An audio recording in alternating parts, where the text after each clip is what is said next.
Which one of the following does not make substance a resource? इनमें से क्या ऐसा चीज है जो किसी चीज को रिसोर्स के कैटेगरी में नहीं आने देता है? चलिए हम लोग इन तमाम प्रश्नों के जवाब पता लगाते हैं। जिज्ञासा। एक बच्ची है जो अपने माँ से लिपटी हुई है और ये बच्ची कह रही है कि ये बच्ची इस माँ के लिए रिसोर्स है। आखिरकार ये बच्ची किस लॉजिक के आधार पर ये बात कह रही है? क्या आप भी अपने मम्मी और पापा के लिए रिसोर्सेस हैं? चलिए इन तमाम सवालों के जवाब हम यहाँ पे पता लगाएंगे। तो हमारे दिमाग में कहीं ना कहीं ये बात तो निकल के सामने आ रही है कि आखिरकार हम किस आधार पर ये डिसीजन लेंगे कि कोई भी चीज रिसोर्स के कैटेगरी में है या नहीं है। एग्जाम्पल के तौर पे अगर हम लोग देखते हैं यहाँ पर, जैसे कि मान लीजिए कि वाटर को हम लोग देखते हैं, तो ये जो वाटर है ये एक रिसोर्सेस है, लेकिन आप कैसे पता लगा रहे हो कि वाटर रिसोर्सेस है कि नहीं है? उसी तरह से जो इलेक्ट्रिसिटी है वो भी रिसोर्सेस है, लेकिन कैसे? उसी तरह से जो रिक्शा वगैरह चलता है वो भी रिसोर्सेस कैटेगरी में रखा जाता है। जो वेजिटेबल्स होते हैं वो भी रिसोर्सेस के कैटेगरी में है। यहाँ तक कि जो आपके टेक्स्ट बुक है वो भी रिसोर्सेस के कैटेगरी में है। लेकिन इन तमाम चीज में अगर आप देखने का प्रयास करेंगे तो कोई एक चीज इन सब में आपको सेम चीज मिलेगा। क्या मिल रहा है? थोड़ा सा पता लगाइए, आप दिमाग चलाइए अपना। इन सब चीज में कॉमन क्या है? एक जैसी क्या बात है इन सब में? जी हाँ, यूटिलिटी। अब इसको समझना है, यानी कि अगर आपको किसी चीज की जरूरत है तो उस जरूरत को पूरा करने के लिए जिस सब्सटेंस का हम इस्तेमाल कर रहे हैं उसी को हम रिसोर्सेस कहते हैं। फिर से मेरी बात को आप ध्यान से समझिए कि रिसोर्सेस क्या है? यूटिलिटी और usability is what makes an object और सब्सटेंस अ रिसोर्स। तो कोई भी सब्सटेंस या कोई भी ऑब्जेक्ट वो आपका रिसोर्स है या नहीं है, ये कैसे पता चलेगा कि आप उसको यूटिलिटी में ले रहे हैं या नहीं ले रहे हैं? मतलब आप उसका इस्तेमाल कर रहे हैं या नहीं कर रहे हैं। तो इस्तेमाल तो बहुत कुछ करते हैं, लेकिन जो आपके नीड को पूरा करे, आपको किसी चीज की जरूरत है और उस जरूरत को अगर कोई चीज पूरा करता है तो हम कहेंगे कि वो आपका क्या है? रिसोर्स है। जैसे एग्जाम्पल के तौर पे हम लोग यहाँ पे लेते हैं वाटर। तो वाटर जो है क्या ये रिसोर्स है? तो आप थोड़ा सा समझिए इसको। क्या आप वाटर का इस्तेमाल करते हैं कि नहीं करते हैं? आप तो यूज करते हैं वाटर का। तो आप वाटर का यूज क्यों कर रहे हैं? क्योंकि आपकी जरूरत है। किस चीज के लिए? आपके प्यास को मिटाने के लिए, कपड़े धोने के लिए, नहाने के लिए। तो आपकी जरूरतों को पूरा कर रहा है, ये आपकी रिक्वायरमेंट को पूरा कर रहा है, आपकी नीड्स को पूरा कर रहा है। इसीलिए हम कहेंगे कि वाटर जो है वो आपका रिसोर्सेस है। उसी तरह से देखिए इलेक्ट्रिसिटी के विषय में अगर हम लोग बातचीत करते हैं तो जो ये इलेक्ट्रिसिटी है क्या ये रिसोर्सेस के कैटेगरी में आएगा? तो अब इसको समझिए। आप इलेक्ट्रिसिटी को यूज करते हैं कि नहीं करते हैं? करते हैं ना। अपने घर में बल्ब जलाते होंगे, पंखा चलाते होंगे, टीवी चलाते होंगे, फ्रिज चलाते होंगे, बहुत तमाम तरह की चीजें आप इसके आधार पे चलाते होंगे। मतलब आप इलेक्ट्रिसिटी को यूज कर रहे हो। अब प्रश्न ये आता है कि आप इलेक्ट्रिसिटी यूज क्यों कर रहे हो? क्योंकि आपकी जरूरत है। जैसे मान लीजिए कि आपको गर्मी लगा, अब गर्मी लगेगा तो आपको अपने रूम का टेम्परेचर डाउन करना है, आपको ठंडी हवा चाहिए तो आप कूलर चलाओगे, एसी चलाओगे, फैन चलाओगे। ठीक है, तो ये इलेक्ट्रिसिटी पर आधारित है, इलेक्ट्रिसिटी से चलेगा। तो ये आपकी जरूरत को क्या कर रहा है? पूरा कर रहा है। आपके नीड को क्या कर रहा है? पूरा कर रहा है। सो ये जो इलेक्ट्रिसिटी है ये आपका क्या होगा? रिसोर्स के कैटेगरी में आएगा। यानी कि हम कहेंगे कि ये क्या है? रिसोर्स है। उसी प्रकार से और भी एग्जाम्पल आप देखिए रिक्शा को लेकर। रिक्शा, तो रिक्शा का भी आप यूज करते हो, इसका भी इस्तेमाल आप करते हो। तो क्यों करते हो? क्योंकि आपको मान लीजिए कि एक जगह से दूसरी जगह जाना है, बहुत तेज धूप है, आपको काफी दूर तक जाना है, तो आप क्या करोगे? रिक्शा लोगे, क्योंकि आपकी वहां पे क्या हो गई? जरूरत बन गई। तो ये जरूरत का सामान हो गया, तो डेफिनेटली अब आप क्या करोगे? रिक्शा लोगे। तो ये आपका वहां पे जो रिक्वायरमेंट है, जो आपका नीड है, उसको पूरा कर रहा है एक जगह से दूसरी जगह जाने में। तो ये जो रिक्शा है, ये क्या हो गया? आपका रिसोर्सेस के कैटेगरी में आ गया। उसी प्रकार से अब जैसे देख लीजिए, वेजिटेबल को हम लोग देखते हैं, तो वेजिटेबल भी तो आप यूज करते हो। अब यूज को कर रहे हो आप क्योंकि इसकी नीड है, आपको इसकी जरूरत है, आपको आपकी जरूरतों को पूरा कर रहा है। क्या जरूरतों को पूरा कर रहा है? एक तो पहली चीज, आपको भूख लगती है, तो ऐसा तो नहीं है ना कि आप सिर्फ चावल खाएंगे या फिर आप सिर्फ रोटी खाएंगे, सब्जी भी तो चाहिए आपको। तो आपकी भूख को मिटाने के काम में आ रहा है, यहाँ पे आपकी जरूरत हो गई। दूसरी चीज कहाँ पर हो गई? कि जैसे कि आपके बॉडी को मिनरल्स चाहिए, विटामिन्स चाहिए, प्रोटीन्स चाहिए, कार्बोहाइड्रेट्स चाहिए, तरह तरह के न्यूट्रिएंट्स चाहिए आपके बॉडी में।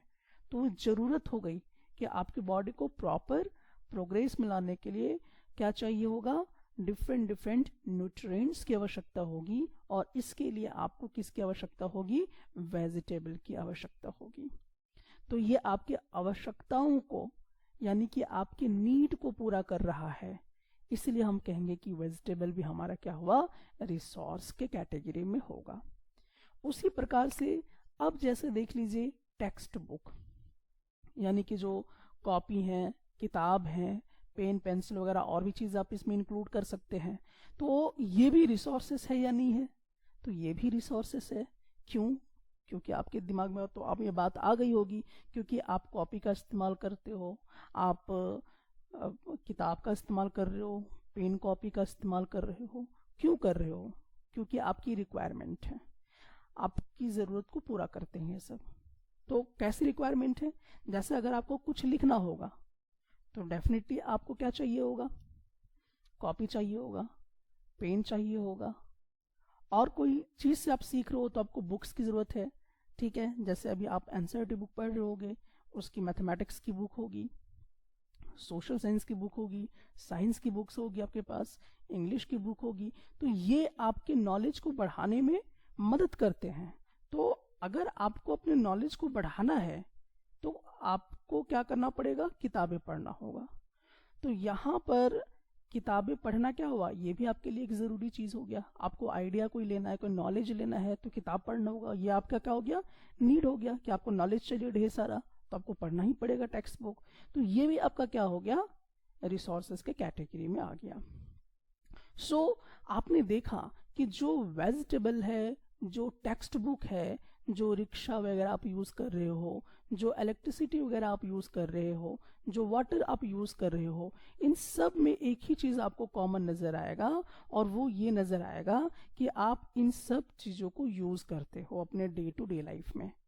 और क्यों यूज करते हो? क्योंकि आपके रिक्वायरमेंट का पूरा इससे भरपाई होता है। यानी कि जो आपकी आवश्यकता है लाइफ में, जो चीज की जरूरी होती है, उस जरूरत को ये क्या कर रहे हैं? पूरा कर रहे हैं। तो जो आपके जरूरतों को पूरा करे, जो आपकी नीड को पूरा करे, उसी को हम क्या कहते हैं? रिसोर्स कहते हैं। तो ये रिसोर्स का एक तरीका हो गया समझने का। और भी हम इसको अलग तरीके से समझने का प्रयास करते हैं, जैसे यहाँ पे एक क्वेश्चन के माध्यम से समझते हैं, how does something become a resource? अब यहां इसको समझना है। अभी तो हमने समझ लिया कि रिसोर्स क्या होता है, लेकिन अब कोई भी चीज रिसोर्स कैसे बनता है, ये समझने का प्रयास हम लोग यहाँ पर करेंगे। तो देखिए, जितने भी रिसोर्सेस होते हैं, यानी कि जो भी सब्सटेंस होते हैं, हर उस सब्सटेंस का एक वैल्यू होता है। वैल्यू होता है मतलब उसका एक महत्व होता है, एक उसका मूल्य होता है। तो जितने भी आपके आसपास में सब्सटेंस हैं, ऑब्जेक्ट हैं, अगर उसका वैल्यू है तो आप समझ जाइए कि वो क्या है? रिसोर्सेस है। तो वैल्यू इसका बना कैसे? ये भी एक प्रश्न है। तो पहले ये वाला लाइन आप नोट कर लीजिए अपनी कॉपी में, ये वाला को अच्छे से नोट कर लीजिए। All resources have some value. जितने भी रिसोर्सेस होते हैं सबके अपने अपने कुछ वैल्यू होते हैं। वैल्यू का मतलब उसका दाम लगता है। जैसे मान लीजिए कि अगर आप टाउन शहर में रह रहे होंगे तो पानी भी आपको खरीद के पीना पड़ता होगा। पानी का जो बोतल आता है वो आपको खरीद के पीना पड़ता है, फ्री में तो नहीं मिलता है, यानी कि कुछ पैसे आपको देने पड़ते हैं। मतलब कि ये जो रिसोर्सेस है ये क्या है, इसका कुछ वैल्यू है, कुछ प्राइस है इसका। उसी प्रकार से इलेक्ट्रिसिटी जो है, इलेक्ट्रिसिटी का भी बिल आपको देना पड़ता होगा, तो ये भी एक रिसोर्सेस हुआ क्योंकि इसका बिल भरना पड़ रहा है आपको। उसी प्रकार से जब आप रिक्शा वगैरह में बैठ के जाते हो तो क्या फ्री में लेके चला जाता है? ऐसा तो नहीं है, आपको उसका पैसा अदा करना पड़ता है, पैसा देना पड़ता है, उसका कोई वैल्यू होगा, 10 रुपये 50 रुपये वॉट एवर। उसी तरह से जब आप कोई सब्जी वगैरह खरीदते हो तो क्या वो फ्री में मिल जाता है आपको? फ्री में तो नहीं मिलता है, उसके लिए भी आपको क्या करना पड़ता है, कुछ पैसे पे करने पड़ते हैं। तो यहाँ पर हम देख रहे हैं उसी तरह से कोई टेक्स्ट बुक अगर आप कोई खरीदते हैं, कोई किताब वगैरह खरीदते हैं, तो क्या वो फ्री में मिलता है? नहीं, उसका भी कुछ प्राइस होगा, यानी उसका कुछ वैल्यू होगा। तो जितने भी लगभग all resources have some value, तो जितने भी लगभग रिसोर्सेज होते हैं कुछ ना कुछ उसके वैल्यू होते हैं। तो इस बात को आपको ध्यान में रखना है। तो रिसोर्सेज कोई भी चीज़ है या नहीं है हम कैसे डिसाइड कर रहे हैं, और ये साथ ही साथ हम देख रहे हैं कि जितने भी लगभग रिसोर्सेस होते हैं उन सब का कुछ ना कुछ प्राइस वैल्यू होता है, कुछ इकोनॉमिकल वैल्यू होता है। ठीक है, तो वैल्यू का मतलब क्या हो गया कि जिसका कुछ मूल्य हो, जिसका कुछ पैसा हो, उसी को हम बोला करते हैं। लेकिन ये जो वैल्यू है ये भी थोड़ा सा कुछ डिफरेंट तरीके का होता है। जैसे कि मान लीजिए कि कुछ ऐसे रिसोर्सेस होते हैं जिसका इकोनॉमिक वैल्यू होता है। इकोनॉमिक वैल्यू होता है मतलब इसका क्या हुआ, अगर कोई सब्सटेंस है, अगर आप उसको पैसे से खरीद रहे हो या उसका आप अपनी आवश्यकताओं को पूरा कर रहे हो तो वो इकोनॉमिक वैल्यू कहलाएगा। जैसे एग्जाम्पल के तौर पे आप ले लीजिए अपनी शर्ट को, तो शर्ट जो आप पहन रहे हो वो भी एक रिसोर्स है, क्योंकि आप उसको कहीं दुकान से खरीद के ला रहे हो, उसका एक प्राइस पे कर रहे हो, उसका एक वैल्यू है, इकोनॉमिक वैल्यू उसका है, तो वो आपका एक रिसोर्सेस हुआ। पैंट वगैरह आप खरीद रहे हो, ठीक है, लैपटॉप खरीद रहे हो, मोबाइल खरीद रहे हो, वाटर बोतल खरीद रहे हो, टेबल खरीद रहे हो, चेयर खरीद रहे हो, घर खरीद रहे हो, ठीक है, तो ये सब रिसोर्सेस के अंदर आते हैं। और ये सब रिसोर्सेस में आप देख रहे हैं कि आपको कुछ इकोनॉमिकल वैल्यू पे करना पड़ रहा है, यानी कि आपको कुछ पैसे के तौर पे कुछ ना कुछ पे करना पड़ रहा है। तो ये चीज है, लेकिन ऐसा नहीं है कि सब रिसोर्सेस का आपको क्या करना पड़े, इकोनॉमिक वैल्यू देना पड़े। सो इस लाइन को आप यहाँ पे ध्यान में रखिएगा कि some resources have economic value, some do not, यानी कि कुछ का तो इकोनॉमिक वैल्यू होता है और कुछ का इकोनॉमिक वैल्यू नहीं है, फिर भी वो रिसोर्सेस के कैटेगरी में है। क्या आप एग्जाम्पल दे सकते हैं? जी हाँ, अभी चलिए इसके थ्रू हम लोग समझ लेते हैं। जैसे कि मेटल्स, अब जैसे यहाँ पे मेटल्स को अगर हम लोग यहाँ पे देखते हैं तो मेटल्स समझते हैं आप लोग, जैसे मान लीजिए सोना हो गया, चांदी हो गया, गहने जेवरात वगैरह आप देखते होंगे, आप वायर वगैरह देखते होंगे आपके घर में जो किया हुआ है, जिसमें कॉपर वायर होता है, एल्युमिनियम का वायर होता है, बर्तन जो बने होते हैं, ठीक है, तो वो लगभग मेटल से बने होते हैं। तो ये जो मेटल्स होते हैं उस मेटल्स को आपको क्या करना पड़ता है, कुछ प्राइस देकर खरीदना होता है। जैसे मान लीजिए सोना खरीदना है तो क्या फ्री में मिलेगा क्या सोना आपको? ऐसा तो नहीं है, सोना तो सबसे कीमती चीज है, तो उसके लिए आपको क्या देना पड़ेगा, प्राइस पे करना पड़ता है, यानी कि उसका एक इकोनॉमिक वैल्यू होता है, तो वो एक रिसोर्सेस है। उसी तरह से जैसे कि मान लीजिए और भी चीजें, जैसे कि मान लीजिए चांदी आप खरीद रहे हो तो चांदी भी मेटल है, तो उसका भी पैसा आपको पे करना पड़ रहा है, तो वहां पर क्या है, उसका भी इकोनॉमिक वैल्यू आपको यहाँ पे देखने को मिलेगा। लेकिन जैसे कि मान लीजिए कि कहीं आप घूमने चले गए देहात वगैरह में, तो अगर कहीं खूबसूरत सा बागान आपको दिखाई देता है, खूबसूरत सा कहीं जमीन या फसल वगैरह दिखाई देता है, तो क्या उसका पैसा लगता है? उसका तो पैसा नहीं लगता है, आप आराम से रास्ते में चलते चलते देख लेते हो, ठीक है, तो उसमें क्या है कि कोई इकोनॉमिकल वैल्यू नहीं लग रहा है, यानी कि उसका कोई पैसा या प्राइस आपको देना नहीं पड़ रहा है, लेकिन उसके बावजूद भी वो क्या है, रिसोर्सेस है। क्यों हुआ?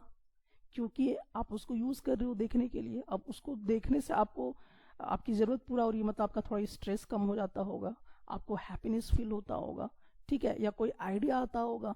तो इस तरह की चीज आपके अंदर आते हैं, तो आपका कहीं ना कहीं उसमें भी आपका नीड को फुलफिल किया जाता है। तो वैसे चीज को भी हम लोग क्या कहते हैं, रिसोर्सिंग कहते हैं। तो इस बात को यहाँ पे समझने का प्रयास करेंगे आप कि जो ह्यूमन नीड्स को सेटिस्फाई करता हो, जो ह्यूमन नीड्स को सेटिस्फाई करता हो जो सब्सटेंस, वही आपका रिसोर्सेस कहलाता है।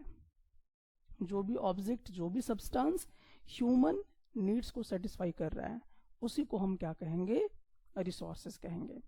लेकिन चलिए मैं एक और एग्जांपल आपको देता हूं। अब जैसे कि आप सोच रहे होंगे कि अब जैसे मान लीजिए आपको एग्जांपल के तौर पे चेयर, तो चेयर जो है वो भी एक रिसोर्स है, और उसका क्या इकोनॉमिकल वैल्यू है कि नहीं है, इकोनॉमिकल वैल्यू भी है, क्योंकि उसके लिए आपको कुछ प्राइस पे करना होगा। उसी तरह से जैसे टीवी आप देखते हो या कंप्यूटर वगैरह यूज कर रहे हो अपने घर में, तो कंप्यूटर भी क्या हुआ, रिसोर्सेस हुआ। अब ये रिसोर्सेस हुआ तो क्या इसका इकोनॉमिक वैल्यू है, तो जवाब क्या होगा, हाँ इसका इकोनॉमिक वैल्यू है। लेकिन ये जरूरी नहीं है कि जितने भी रिसोर्सेस होंगे सबका इकोनॉमिक वैल्यू हो। जैसे एग्जाम्पल के तौर पे हम लोग यहाँ पे बात करते हैं एयर, ठीक है, किसकी बात कर रहे हैं, एयर की बात कर रहे हैं, यानी कि ऑक्सीजन की बात कर रहे हैं। किसकी बात कर रहे हैं, ऑक्सीजन की बात कर रहे हैं हम लोग। तो ये जो ऑक्सीजन है, क्या इसके लिए आपको पैसा देना पड़ता है? आप तो क्या कर रहे हो, मुफ्त में ऑक्सीजन ले रहे हो, और हर क्षण ले रहे हो आप ऑक्सीजन, चाहे सो रहे हो, जग रहे हो, खा रहे हो, घूम रहे हो, वॉटएवर जो भी कुछ आप कर रहे हो, सब चीज आप ऑक्सीजन ले रहे हो उस पूरे टाइम पर, लेकिन उसका कोई प्राइस पे नहीं कर रहे हो। मतलब जो एयर है, जो ऑक्सीजन है, उसका इकोनॉमिक वैल्यू नहीं है। तो अगर इसका इकोनॉमिक वैल्यू नहीं है तो क्या ये रिसोर्सेस नहीं हुआ क्या? तो दिमाग चलाइए अपना, आपके दिमाग में क्या बातें आएंगी कि जरूरी नहीं है कि हर चीज का इकोनॉमिक वैल्यू हो, भले इसको हम प्राइस से नहीं खरीद सकते, लेकिन अगर हम गौर करें तो ऑक्सीजन हमारी जरूरतों को पूरा कर रहा है। सांस लेना हमारी जरूरत है, हम सांस के बगैर जीवित नहीं रह सकते हैं, यानी कि ऑक्सीजन के बगैर हम जीवित नहीं रह सकते हैं। तो ऑक्सीजन आपको जिंदा रखने के लिए बहुत ही ज्यादा जरूरी है। तो ऑक्सीजन क्या हो गया, रिसोर्सेस हो गया। ऑक्सीजन क्या हो गया, रिसोर्सेस हो गया। उसी तरह से carbon dioxide gas, carbon dioxide gas है ना, तो कार्बन डाइऑक्साइड गैस जो है, क्या ये रिसोर्स है क्या? अब आप दिमाग लगाओ, क्या इसके लिए पैसा पे करते हो आप? नहीं, ठीक है, आप तो गैस रिलीज कर देते हो आराम से, ठीक है, उसके लिए तो पैसा पे तो नहीं करते हो। तो एक्चुअली इसका इकोनॉमिकल वैल्यू हमें बिल्कुल भी दिखाई नहीं दे रहा है, यानी कि इसका इकोनॉमिकल वैल्यू नहीं है। लेकिन क्या ये रिसोर्सेस की कैटेगरी में नहीं है? ऐसा बात नहीं है, ये भी आपकी जरूरतों को पूरा करता है। अब आपके मन में प्रश्न आ रहा होगा कि ये आपकी जरूरतों को कैसे पूरा कर रहा है? जी हाँ, ये आपकी जरूरत को पूरा कर रहा है। कैसे कर रहा है? जैसे कि मान लीजिए जो पेड़ पौधे होते हैं, उनको अपना खाना पकाने के लिए किस चीज को लेने की आवश्यकता होती है? कार्बन डाइऑक्साइड की। जब कार्बन डाइऑक्साइड गैस लेगा पेड़ पौधा, तभी तो अपना खाना पका पाएगा, तभी तो वो जिंदा रह पाएगा, और जब वो जिंदा रहेगा तभी तो आपको ऑक्सीजन दे पाएगा। तो देखिए, पेड़ पौधे से हमें क्या मिलते हैं? वेजिटेबल्स मिलते हैं, यानी कि फूड मिलता है। तो फूड आपकी रिक्वायरमेंट है कि नहीं है? है। ऑक्सीजन आपका रिक्वायरमेंट है कि नहीं है? वो भी है। तो कार्बन डाइऑक्साइड क्या कर रहा है? पेड़ पौधे की जरूरत है, और पेड़ पौधे आपकी जरूरतों को पूरा कर रहा है। सो यहाँ पर हम देख रहे हैं कि कार्बन डाइऑक्साइड जो गैस है, इसका इकोनॉमिकल वैल्यू भले नहीं हो, लेकिन ये रिसोर्सेस के कैटेगरी में आता है, क्योंकि हम कार्बन डाइऑक्साइड को इनडायरेक्ट वे में यूज भी करते हैं, और कहीं ना कहीं ये हमारे नीड को सेटिस्फाई करता है, ये हमारी जरूरतों को पूरा करता है। इसीलिए ये हमारे क्या होंगे? रिसोर्सेस होंगे। देखिए, ऐसा है कि जो रिसोर्सेस है, तो किसी भी रिसोर्सेस का इकोनॉमिकल वैल्यू जो है वो समय पे डिपेंड होता है। ये भी ध्यान में आपको रखना है, ठीक है। तो टाइम के साथ साथ उस रिसोर्सेस का वैल्यू या प्राइस तय किया जाता है। जैसे आपको मैं भी कुछ एग्जांपल देता हूँ कि अभी तक, जब तक कोरोना काल नहीं आया था, तब तक तो ऑक्सीजन आप लगभग फ्री में हॉस्पिटल्स में ले रहे थे, या कहीं भी जा रहे थे तो ऑक्सीजन आपको फ्री में मिल रहा था। लेकिन जब कोरोना काल आया, तो कोरोना काल में जब आप बीमार पड़ गए, या आपके घर वाले या आपके अगल बगल के लोग, तो आपने सुना होगा कि जो पेशेंट हॉस्पिटल्स में थे उन तमाम पेशेंट को ऑक्सीजन की ज़रूरत पड़ गई, और वो ऑक्सीजन का प्राइस देना पड़ता था, उस ऑक्सीजन को खरीदना पड़ता था। यानी कि इसका एक क्या हो गया, इकोनॉमिकल वैल्यू हो गया। इस ऑक्सीजन का एक इकोनॉमिकल वैल्यू आ गया। तो ये टाइम के साथ होता है, ये ज़रूरी नहीं है कि आज नहीं है तो कल नहीं होगा, ठीक है। तो ये इकोनॉमिकल वैल्यू जो किसी का डिसाइड होता है वो समय पे डिपेंड करता है कि समय किस तरह से परिस्थिति को ढालती है। जैसे अगर आप आज से बहुत पुराने ज़माने में चल जाएं तो आपको शुद्ध वाटर पीने को मिल जाता था फ्री ऑफ कॉस्ट में, इसका कोई पैसा नहीं लगता था। लेकिन आज आपको एक डिस्टिल्ड वाटर अच्छा पीने के लिए प्राइस पे करना पड़ता है, उसका एक इकोनॉमिकल वैल्यू सेट कर दिया गया है। तो इस तरह की चीज़ें जो है, यानी कि टाइम के आधार पे हम कह सकते हैं कि टाइम टू टाइम ये सब चीज़ें चेंज होती हैं, और रिसोर्सेज की जो इकोनॉमिकल वैल्यू है वो आती जाती रहती है। और भी आप इसमें एग्जांपल ले सकते हैं। जैसे एग्जांपल के तौर पे अगर हम लोग बातचीत करें, जैसे कि आपकी जो ग्रैंड मदर हैं, यानी कि जो आपकी दादी हैं, ठीक है। तो दादी जो है, जैसे कि अगर आपको खांसी वगैरह होता होगा, ठीक है, जैसे कि अगर आप लोग कोरोना काल को ही पकड़ लो, ठीक है। तो कोरोना काल में जब आपको सर्दी हो रहा था, खांसी हो रहा था, तो कुछ नुस्खे इस्तेमाल किए जा रहे थे। क्या नुस्खे इस्तेमाल किए जा रहे थे कि चाय पीने हैं आपको जिसमें आदि मिला हो, जिसमें आपका गोल की जीरा वगैरह सब डाला हुआ हो, ठीक है, और उसको पिलाया जाता है गुड़ के साथ, ताकि आपकी खांसी ठीक हो जाए, आपकी सर्दी ठीक हो जाए। तो ये जो रेमेडीज बनाया गया, इस तरह के जो नुस्खे के साथ जो रेमेडीज बनाया गया, उसका कोई प्राइस है क्या? उसका तो कोई प्राइस नहीं है। वो तो आपने फ्री में उसको क्या किया, यूज किया, उसके लिए कोई पैसा आपको पे नहीं करना पड़ा। यानी कि जो रेमेडीज बने हैं वो आपका कोई इकोनॉमिकल वैल्यू नहीं रखा। तो ऐसा नहीं कि आज इसका भले इसका इकोनॉमिकल वैल्यू नहीं है, लेकिन अगर आपकी दादी यही चीज आके पेटेंट करा लेती, पेटेंट का मतलब होता है कि एक जैसे कि कोई आइडिया होता है, ठीक है, जैसे खांसी खत्म करने के लिए एक आइडिया है कि भाई उसमें क्या मिलाओ, आदि मिलाओ, गुड़ की मिलाओ, लौंग मिलाओ और चाय बना के पी जाओ। तो ये एक आइडिया है, एक तरह का इन्वेंशन इसको आप कह सकते हो, ठीक है। तो इस तरह का चीज करके वो आपको पिला दिया और आपकी खांसी ठीक हो गई। तो इस तरह का जो आइडिया है, जो इन्वेंशन है, उस पर किसी एक आदमी का अधिकार होता है, किसी एक आदमी का राइट होता है। तो वो जो आइडिया है, जो इन्वेंशन है, वो क्या है, एक तरह का रिसोर्सेस के जैसा काम करता है। तो अगर मान लीजिए कि अगर इसी रेमेडीज को अगर ये पेटेंट करा लेती हैं, यानी कि उस आइडिया पर अपना अधिकार वो जमा लेती हैं, पेटेंट करवा लेती हैं, तो डेफिनेटली उसके लिए आपको क्या करना पड़ता, पैसा पे करना पड़ता। तो उसका इकोनॉमिकल वैल्यू बन जाता, उसका एक कमर्शियल वैल्यू बन जाता, यानी उसके लिए आपको पैसा पे करना पड़ता, ठीक है। जैसे एग्जाम्पल के तौर पे, जैसे कफ का जो सिरप बनता है, तो कफ का जो सिरप बना है तो उसमें क्या क्या चीजें मिक्स्ड की गई हैं। अब ये जिस साइंटिस्ट ने ढूंढा, जिस डॉक्टर ने ढूंढा, उसको उस आइडिया पे पेटेंट अपना ले लिया, यानी कि एक अधिकार कर लिया कि ये जब भी इस तरह के सिरप बन के जाएंगे तो उसका मुझे पैसा मिलना चाहिए। तो वो मार्केट में क्या करेगा, जाएगा तो बेचना शुरू करेगा, और बेचेगा तो क्या होगा, उसके लिए प्राइस पे करना पड़ेगा लोगों को। तो जब वो प्राइस पे करेगा तभी वो सिरप मिलेगा उसको। तो यहाँ पर इसका क्या आपको देखने को मिल रहा है, इकोनॉमिकल वैल्यू देखने को मिल रहा है, एक कमर्शियल वैल्यू देखने को मिल रहा है। तो अगर जब तक उस रेमेडीज में पेटेंट नहीं कराया हुआ है, एक अधिकार नहीं जमाया हुआ है, तब तक आपको फ्री मिल रहा है। सो बहरहाल इस पूरे तर्क वितर्क में आप क्या समझ रहे हैं, इस पूरे तर्क वितर्क में आप देख रहे हैं कि रिसोर्सेस कोई भी चीज़ है या नहीं है, ये आप कैसे डिसाइड कर रहे हैं।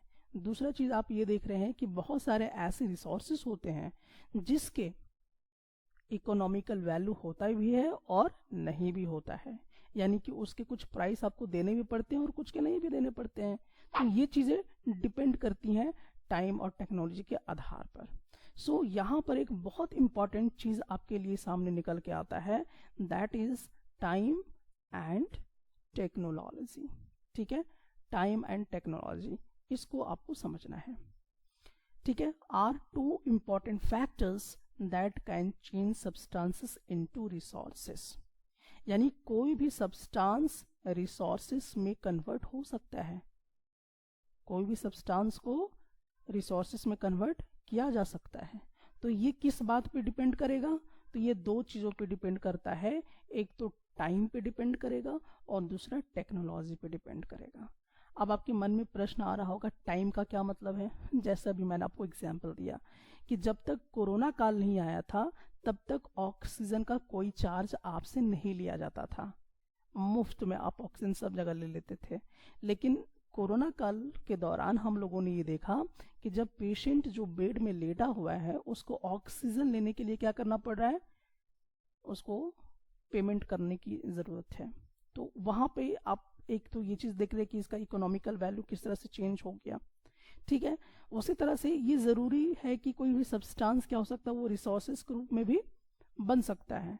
जैसे वो टेक्नोलॉजी के आधार पर आपका हो सकता है। जैसे एग्जाम्पल के तौर पे, मतलब टेक्नोलॉजी का कहने का क्या मतलब है? टेक्नोलॉजी कहने का मतलब है कि आपने साइंस का नॉलेज यूज किया, उसमें आइडिया यूज किया और एक नया चीज बना दिया। जैसे फॉर एग्जाम्पल के तौर पे व्हाट्सअप बोलिए आप, तो व्हाट्सअप जो है ये आपने साइंस का नॉलेज से और उसके रिसोर्सेज के मदद से आपने एक चीज़ बना लिया कि आपके messages one place to another place जा रहे हैं।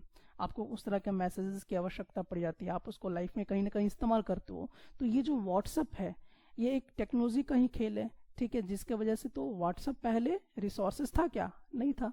लेकिन आज ऐसा युग आ गया, यानी कि जब इंटरनेट की दुनिया आ गई, जब मोबाइल की दुनिया आ गई, तो व्हाट्सअप भी आ गया और व्हाट्सअप हमारी रिक्वायरमेंट को पूरा करने लगा।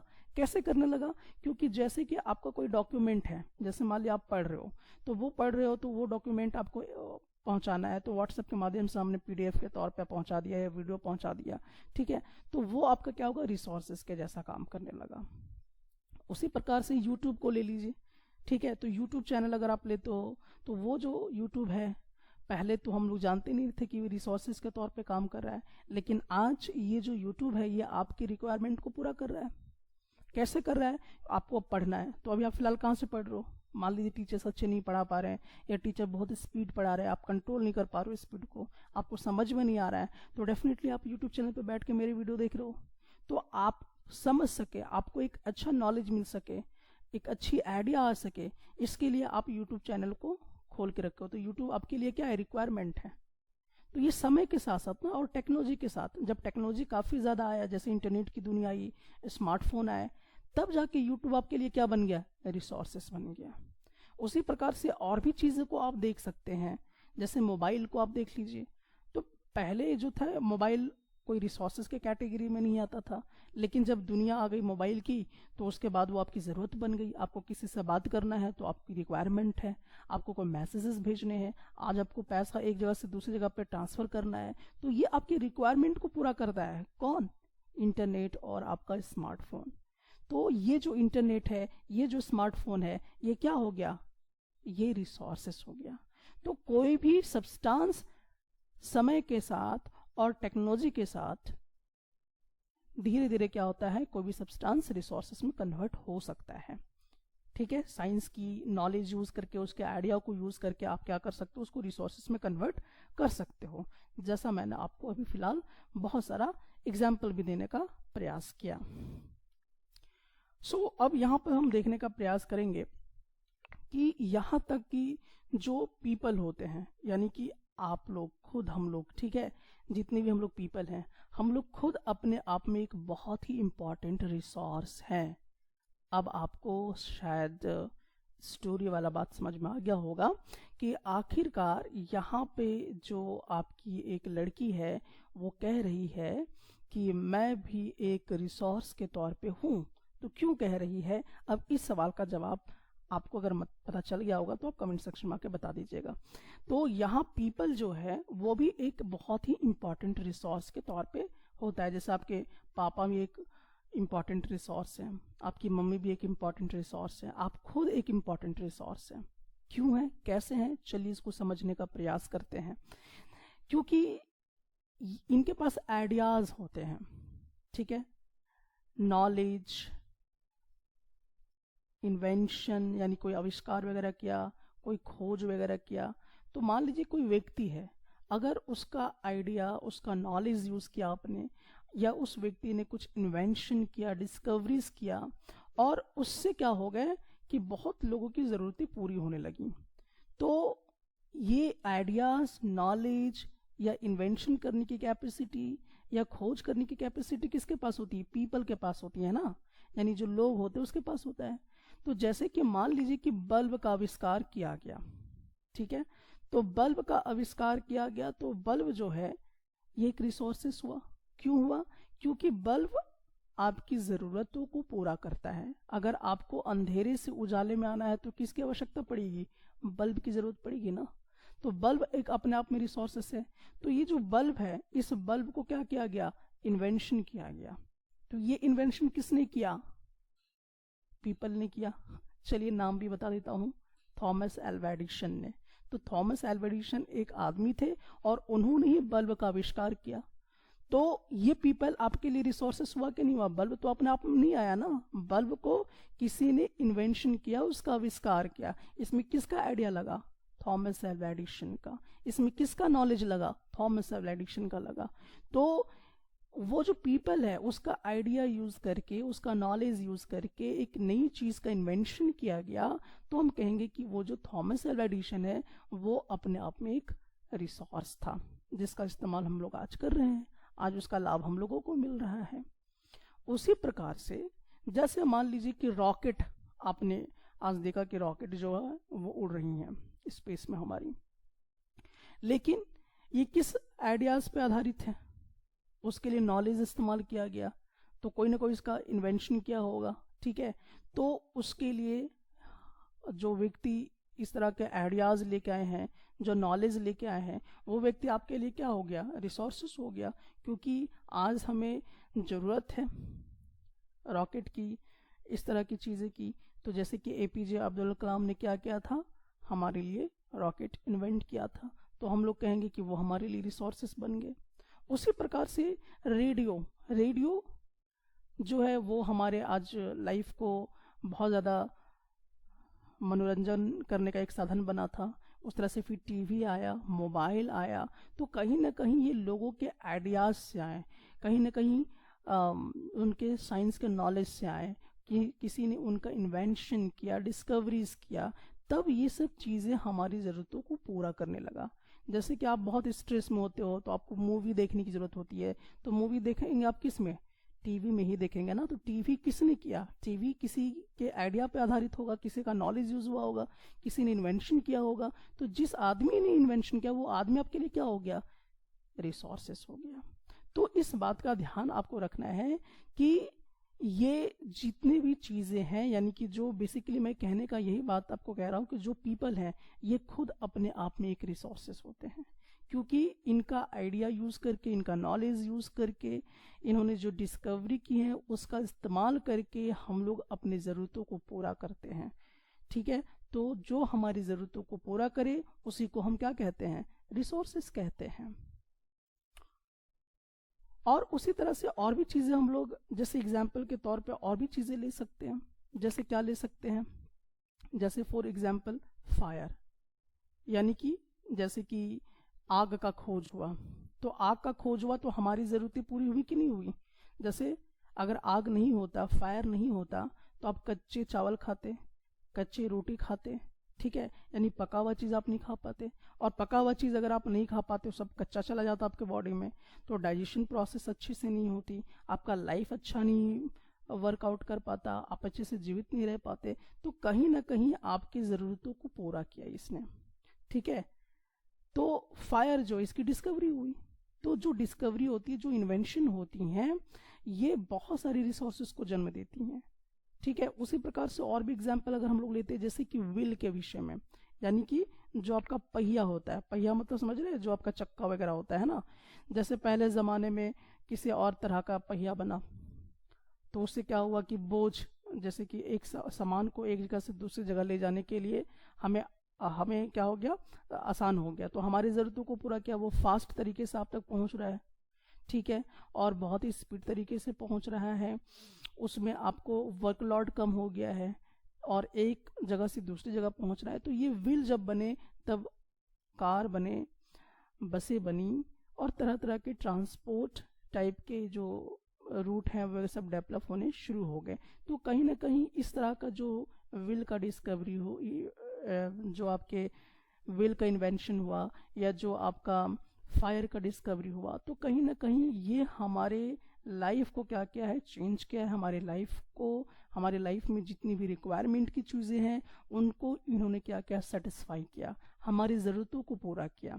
तो ये जो डिस्कवरीज होती हैं, जो इन्वेंशंस होती हैं, ये भी हमारे एक तरह से रिसोर्सेस की तरह यूज़ हुआ करती हैं। उसी तरह से और भी एग्जाम्पल के तौर पे अगर हम लोग लेते हैं, जैसे हाइड्रो इलेक्ट्रिसिटी। अब ये हाइड्रो इलेक्ट्रिसिटी कैसे बना, टेक्नोलॉजी का इस्तेमाल करके, यानी कि साइंस का नॉलेज यूज़ किया गया, साइंस का आइडिया यूज़ किया गया, और ऐसा बनाया गया कि ये पानी से क्या बना ले, एनर्जी बना ले। तो पानी में जैसे हाइड्रो इलेक्ट्रिसिटी क्या करता है कि टरबाइन होती है, वो जब घूमता है तो पानी से क्या बना लेता है, इलेक्ट्रिसिटी बना लेता है, और वो इलेक्ट्रिसिटी आपके घर में आती है, और वो इलेक्ट्रिसिटी कितनी सारी ज़रूरतों को पूरा करता है। जैसे आप फ्रिज चलाते हो, एसी चलाते हो, कूलर चलाते हो, तो ये पूरी ज़रूरतों को कौन पूरा कर रहा है, हाइड्रो इलेक्ट्रिसिटी। तो ये हाइड्रो इलेक्ट्रिसिटी कैसे आया, टेक्नोलॉजी के माध्यम से आया। सो हम यहाँ पे ये कह रहे हैं कि रिसोर्सेज के तौर पे क्या क्या चीज़ें हैं, जैसे पीपल, कोई पीपल भी एक रिसोर्स की तरह यूज़ किया जा सकता है। ठीक है, क्योंकि वो अपना आइडियाज़ यूज़ करता है, उसकी कोई डिस्कवरीज होंगी, नॉलेज होगा, इन्वेंशन होगा, तो पीपल खुद अपने आप में एक रिसोर्सेस हो जाता है। उसी प्रकार से कोई डिस्कवरीज अगर हम लोग देखें, कोई इन्वेंशन अगर किसी ने किया, तो इन्वेंशन डिस्कवरी, ये भी अपने आप में क्या है, एक रिसोर्सेज के जैसा यूज़ किया जाता है, जो कि पीपल ही करता है। ठीक है, टेक्नोलॉजी भी अपने आप में एक रिसोर्सेज की तरह यूज़ किया जाता है, जिसमें मैंने आपको बहुत सारे एग्जाम्पल यहाँ पर देने का प्रयास किया है। हम लोगों ने एक प्रश्न यहाँ पर पूछा था, और उस प्रश्न का जवाब हम लोग यहाँ पे ढूंढने का प्रयास करेंगे कि which one of the following does not make substance a resource. इनमें से कौन ऐसा चीज़ है जो रिसोर्सेस बनाने में इस्तेमाल नहीं किया जाता है। तो दरअसल यूटिलिटी, यानी कि आप उसको यूज़ कर रहे हो कि नहीं कर रहे हो। तो यूज़ अगर आप किसी चीज़ को कर रहे हो तो डेफिनेटली वो क्या है आपका, जैसे मान लीजिए रुमाल। ठीक है, रुमाल आप यूज़ करते हो, तो उसको यूज़ कर रहे हो रुमाल को, तो रुमाल यूज़ कर रहे हो, इसका मतलब कि वो रिसोर्सेस हो गया। उसका कुछ वैल्यू भी होगा, मतलब कुछ प्राइस में आपने खरीदा होगा उसे, तो डेफिनेटली रिसोर्सेस अगर कोई चीज़ है तो उसका वैल्यू भी हो जाता है, यूटिलिटी भी हो जाता है। लेकिन अगर हम बात करते हैं क्वांटिटी की, तो क्वांटिटी जो है ये रिसोर्सेस को बिल्कुल भी प्रभावित नहीं करता है। ठीक है, अगर किसी चीज़ की रिसोर्सेस बहुत कम है तो भी आपके लिए वो क्या है, रिसोर्सेस है। अगर किसी चीज़ की मात्रा बहुत ज़्यादा है तो भी आपके लिए रिसोर्सेस है। ठीक है, यानी कि क्वांटिटी ज़्यादा है या कम है इस बात पे डिपेंड नहीं करता है। ऐसा आप नहीं कह सकते कि अगर किसी चीज़ की रिसोर्सेस कम है तो वो रिसोर्सेस नहीं होगा, अगर किसी चीज़ की ज़रूरत मतलब बहुत ज़्यादा मात्रा में है तो वो रिसोर्सेस होगा, ऐसा हम नहीं कह सकते हैं। जैसे एग्जाम्पल के तौर पे इसको अगर हम लोग समझने का प्रयास करें, जैसे मान लीजिए कि अगर हम लोग बात करते हैं सोना की, तो सोना मान लीजिए कि अगर आपके पास 2 ही ग्राम है और किसी के पास मान लीजिए कि 100 ग्राम है, तो यहाँ पे सोना का मात्रा ज़्यादा और यहाँ पे सोना का मात्रा कम है। ठीक है, तो उस समय भी आप इसको रिसोर्स बोलोगे और इस समय भी इसको आप रिसोर्स बोलोगे। ठीक है, ऐसा नहीं है कि अगर उसका मात्रा कम हो गया तो वो रिसोर्स के कैटेगरी में नहीं है, या उसका किसी चीज़ का मात्रा बहुत ज़्यादा हो गया तो वो रिसोर्सेस है, ऐसा नहीं है। जैसे एग्जाम्पल के तौर पे मान लीजिए राइस हम लोग मानते हैं, ठीक है, राइस को, तो मान लीजिए राइस आपके पास 100 kg है या 1000 kg है, और किसी के पास मान लीजिए कि 2 ग्राम है, तो 2 ग्राम राइस है तो क्या ये रिसोर्सेस नहीं होगा क्या? भले यहाँ पे मात्रा कम है, यहाँ पे 2 ही ग्राम राइस है और यहाँ पे 1 क्विंटल राइस है, तो मात्रा यहाँ पे बढ़ जा रहा है और यहाँ पे मात्रा कम हो जा रहा है। तो ऐसा नहीं है कि अगर मात्रा किसी चीज़ का कम हो गया तो वो रिसोर्स नहीं है, उस समय भी ये रिसोर्स है। तो मात्रा यानी क्वांटिटी ये डिसाइड नहीं करता है कि कोई भी चीज़ रिसोर्स के कैटेगरी में है या नहीं है, इससे कोई फर्क रिसोर्सेज पे नहीं आता है। रिसोर्सेज जनरली किस पे डिपेंड करता है कि आप उस चीज़ को यूज़ कर रहे हो या नहीं कर रहे हो, यानी आपकी आवश्यकताओं को वो पूरा कर रहा है या नहीं कर रहा है, उस पे हम लोग देखते हैं। और कुछ ऐसे रिसोर्सेज होते हैं जिसका कुछ वैल्यू होता है और कुछ का नहीं होता है, लेकिन समय के साथ साथ हो सकता है कि आने वाले टाइम में उसकी कुछ वैल्यू या प्राइस तय कर दी जाए।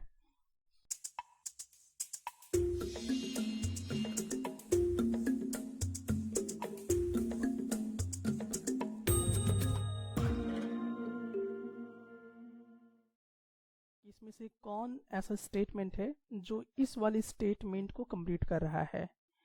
नॉन रिन्यूएबल रिसोर्सेस आर, जो नॉन रिन्यूएबल रिसोर्सेस होते हैं वो क्या होते हैं? Those which have limited stock, made by human beings, derived from non living things. इनमें से कौन सा ऑप्शन सही होगा? आप इस सवाल का जवाब पता लगाइए, तब तक हम लोग कॉन्सेप्ट को क्लियर करते हैं। जिज्ञासा।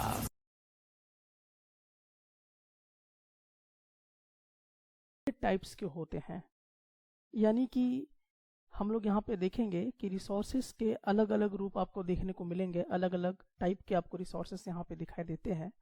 तो जनरली जो रिसोर्सेस होते हैं उसको क्लासिफाइड किया गया है एक नेचुरल रिसोर्सेस के तौर पर, दूसरा उसको कैटेगराइज किया गया है ह्यूमन मेड रिसोर्सेस के तौर पे, और तीसरा उसको कहा गया है ह्यूमन रिसोर्सेस। तो जो रिसोर्सेस होते हैं उसके 3 पार्ट होते हैं, यानी 3 भागों में इसको क्लासिफाई किया गया है। एक नेचुरल रिसोर्सेस, दूसरा ह्यूमन मेड रिसोर्सेस, और तीसरा जो आपका है वो है ह्यूमन रिसोर्सेस। अब इसको हम लोग 1 बाय 1 यहाँ पे पढ़ेंगे। अब हम लोग ये जानेंगे कि नेचुरल रिसोर्सेस क्या होता है। अब चलिए इसको समझने के लिए हम लोग यहाँ पे जानेंगे कि जो आपके घर में जो इलेक्ट्रिसिटी आती है क्या वो एक नेचुरल रिसोर्सेस है? जो आप कोयला यूज़ करते हो क्या वो नेचुरल रिसोर्सेस है? आप अपने घर में रखे हुए कार या जो बाइक है उसमें जो डीजल या पेट्रोल डलवाते हैं, तो क्या वो जो डीजल या पेट्रोल है क्या वो नेचुरल रिसोर्सेस है? चलिए इन तमाम सवालों के जवाब हम यहाँ जानने का प्रयास करेंगे। दरअसल नेचुरल रिसोर्सेस है क्या? नेचुरल रिसोर्सेस उसे हम कहेंगे जो नेचर से डायरेक्टली आप लेते हैं, डायरेक्टली आप उसको यूज करते हो। ठीक है, तो जो चीज आप नेचर से ले रहे हो, जिस रिसोर्सेस को आप नेचर से ले रहे हो डायरेक्टली, और उसमें किसी तरह का कोई मॉडिफिकेशन नहीं कर रहे हो, किसी तरह का कोई उसमें आप अपना तिड़गम बुद्धि नहीं लगा रहे हो, आप उसमें किसी तरह के हेर फेर चीजें नहीं कर रहे हो, डायरेक्टली आप उसको यूज कर पा रहे हो नेचर से, जो आपको नेचर दे रहा है, उसको हम क्या कहेंगे? नेचुरल रिसोर्सेस कहा करेंगे। सो अगर आप डेफिनेशन लिखना चाहते हैं तो यहाँ से यहाँ आप पूरा ये डेफिनेशन को नोट कर सकते हैं अपने कॉपी पर। ठीक है, तो ये आपका क्या होगा कि resources that are drawn from nature and used without much modification are called natural resources. तो इसी को हम लोग नेचुरल रिसोर्सेस कहा करते हैं। अब देखिए हम लोग इसमें थोड़ा सा कुछ एग्जाम्पल लेते हैं। जैसे एग्जाम्पल के तौर पे हम लोग हवा को लेते हैं, यानी एयर। तो एयर जो है ये आपके नेचर में है, आपकी प्रकृति में ऑलरेडी है। ठीक है, आप इसमें किसी तरह का कोई मॉडिफिकेशन नहीं कर रहे हो, डायरेक्टली आप नेचर से ले रहे हो। जैसे ऑक्सीजन जो है वो तो आप डायरेक्ट अपने नाक के थ्रू लेते हुए जा रहे हो ना ऑक्सीजन को पूरी तरह से, तो जो नेचर से आपको डायरेक्टली मिल गया। तो ये जो हवा है, चाहे वो कार्बन डाइऑक्साइड हो, चाहे वो आपका ऑक्सीजन हो या नाइट्रोजन हो, जो भी चीजें हैं, ये जितने भी एयर हैं ये एक रिसोर्सेस है। लेकिन कैसा रिसोर्सेस है? ये एक नेचुरल रिसोर्सेस है। क्यों? क्योंकि आप इसे डायरेक्टली यूज कर रहे हो नेचर से। ठीक है, तो हवा हम क्यों ले रहे हैं? सांस लेने के लिए रहे हैं। उसी तरह से अब देखिए यहाँ पर वाटर के बारे में। तो वाटर जो है ये भी एक नेचुरल रिसोर्सेस के कैटेगरी में आता है। कैसे आया? क्योंकि आप जैसे कि मान लीजिए जो नदी है वहां से आप सीधा पीने का पानी ले रहे हो, आप वहां से कपड़े धोने का पानी ले रहे हो, आप वहां से नहाने के पानी ले रहे हो, जो झरने वगैरह है वहां से आप सीधा पानी ले रहे हो नहाने के लिए, पीने के लिए, खाने के लिए। ठीक है, तो यहाँ पे आप पानी जो है वो डायरेक्टली नेचर से ले रहे हो, इसमें किसी तरह का कोई मॉडिफिकेशन हम ज़्यादा नहीं कर रहे हैं, बल्कि हम डायरेक्टली इसको यूज़ कर रहे हैं। तो जिसको आप नेचर से डायरेक्टली लेकर यूज़ करते हो वो आपका नेचुरल रिसोर्सेस होता है, जैसे कि हवा हो गया, पानी हो गया, ये तमाम चीज़ें। साथ ही साथ जैसे कि सॉइल हो गया, मिट्टी, तो मिट्टी भी आप डायरेक्टली नेचर से यूज़ करते हो अपना फसल वगैरह उगाने के लिए, खेती बाड़ी करने के लिए। ठीक है, तो ये आपका क्या हो गया, नेचुरल रिसोर्सेस हो गया। उसी प्रकार से जो मिनरल्स होते हैं जैसे कि नमक वगैरह आप यूज़ कर रहे हो, तो नमक हम लोग डायरेक्टली नेचर से, समुद्र में जो नमक बनता है उसको डायरेक्टली यूज़ कर लेते हैं। यही तो कारण था कि गांधी जी दांडी मार्च जो है उन्होंने किया था। तो ये भी आप सीधा क्या कर सकते हो, नेचर से गेन कर सकते हो, डायरेक्टली इसको यूज कर सकते हो। तो जिसको हम डायरेक्टली क्या कर सकते हैं, नेचर से ले सकते हैं और उसको हम डायरेक्टली अगर यूज करते हैं तो उसी को हम लोग कहा करते हैं नेचुरल रिसोर्सेस। क्या बोला करेंगे, नेचुरल रिसोर्सेस उसको कहा करेंगे। एग्जाम्पल अगर आपसे पूछा जाता है तो आप लिखेंगे एयर है, वाटर है, मिट्टी है, मिनरल्स है। ठीक है, अगर डेफिनेशन पूछा जाता है तो आप यहाँ तक इसको नोट डाउन कर सकते हैं।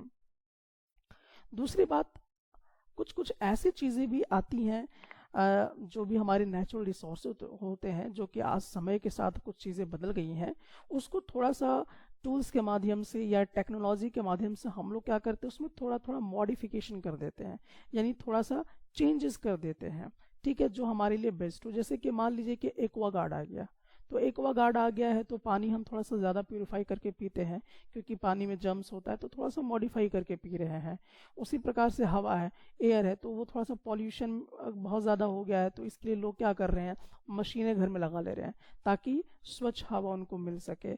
तो इस तरह के कुछ चीज़ें जिसमें हम थोड़ी मोड़ी क्या करते हैं कि कुछ टूल्स का इस्तेमाल करके, टेक्नोलॉजी का इस्तेमाल करके हम लोग क्या करते हैं, उसको और बेहतर बनाने का प्रयास करते हैं कि जो नेचुरल रिसोर्सेस हमें मिले हैं वो बेहतर हो जाए। उसी प्रकार से जो मिट्टी होती है, तो मिट्टी को और ज़्यादा उपजाऊ करने के लिए हम लोग साइंस का इस्तेमाल करते हैं, कुछ टूल्स लेते हैं, कुछ टेक्नोलॉजी लेते हैं, और तब जाके हम उसको खेत वगैरह के लिए इस्तेमाल किया करते हैं।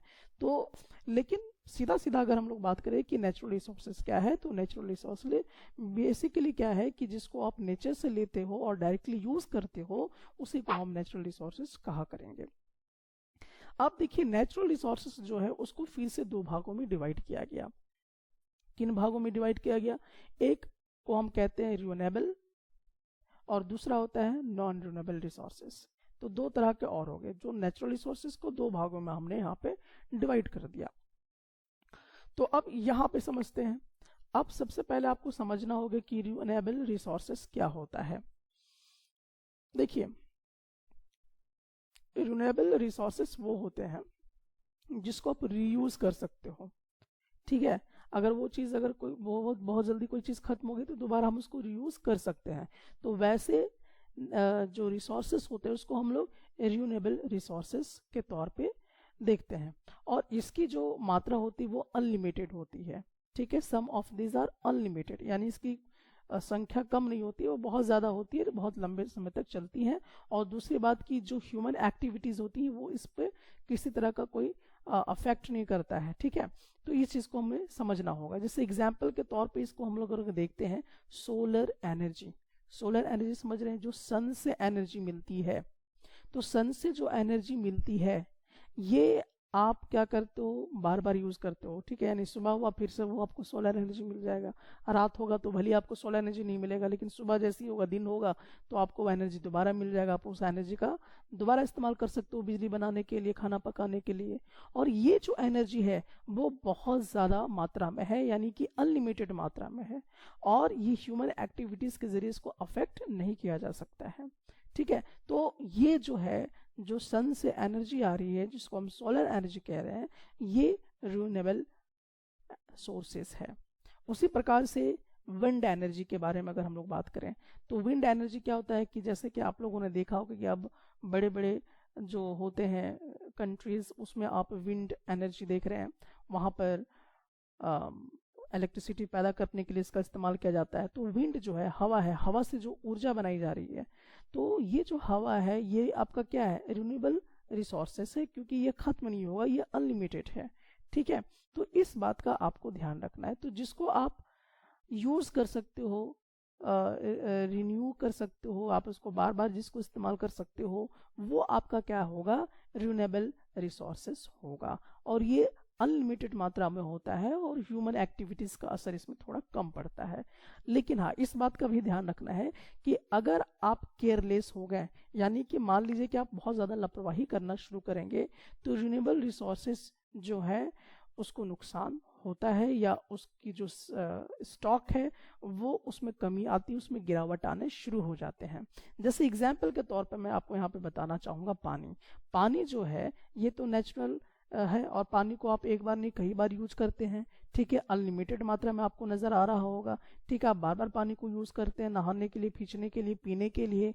तो ये जो है ये आपका रिन्यूएबल रिसोर्सेस है। लेकिन भले ही आपको लग रहा है कि इसको ये रिन्यूएबल रिसोर्सेस है तो हम इसको फिजूल में यूज करें, तो ये अच्छी बात नहीं है।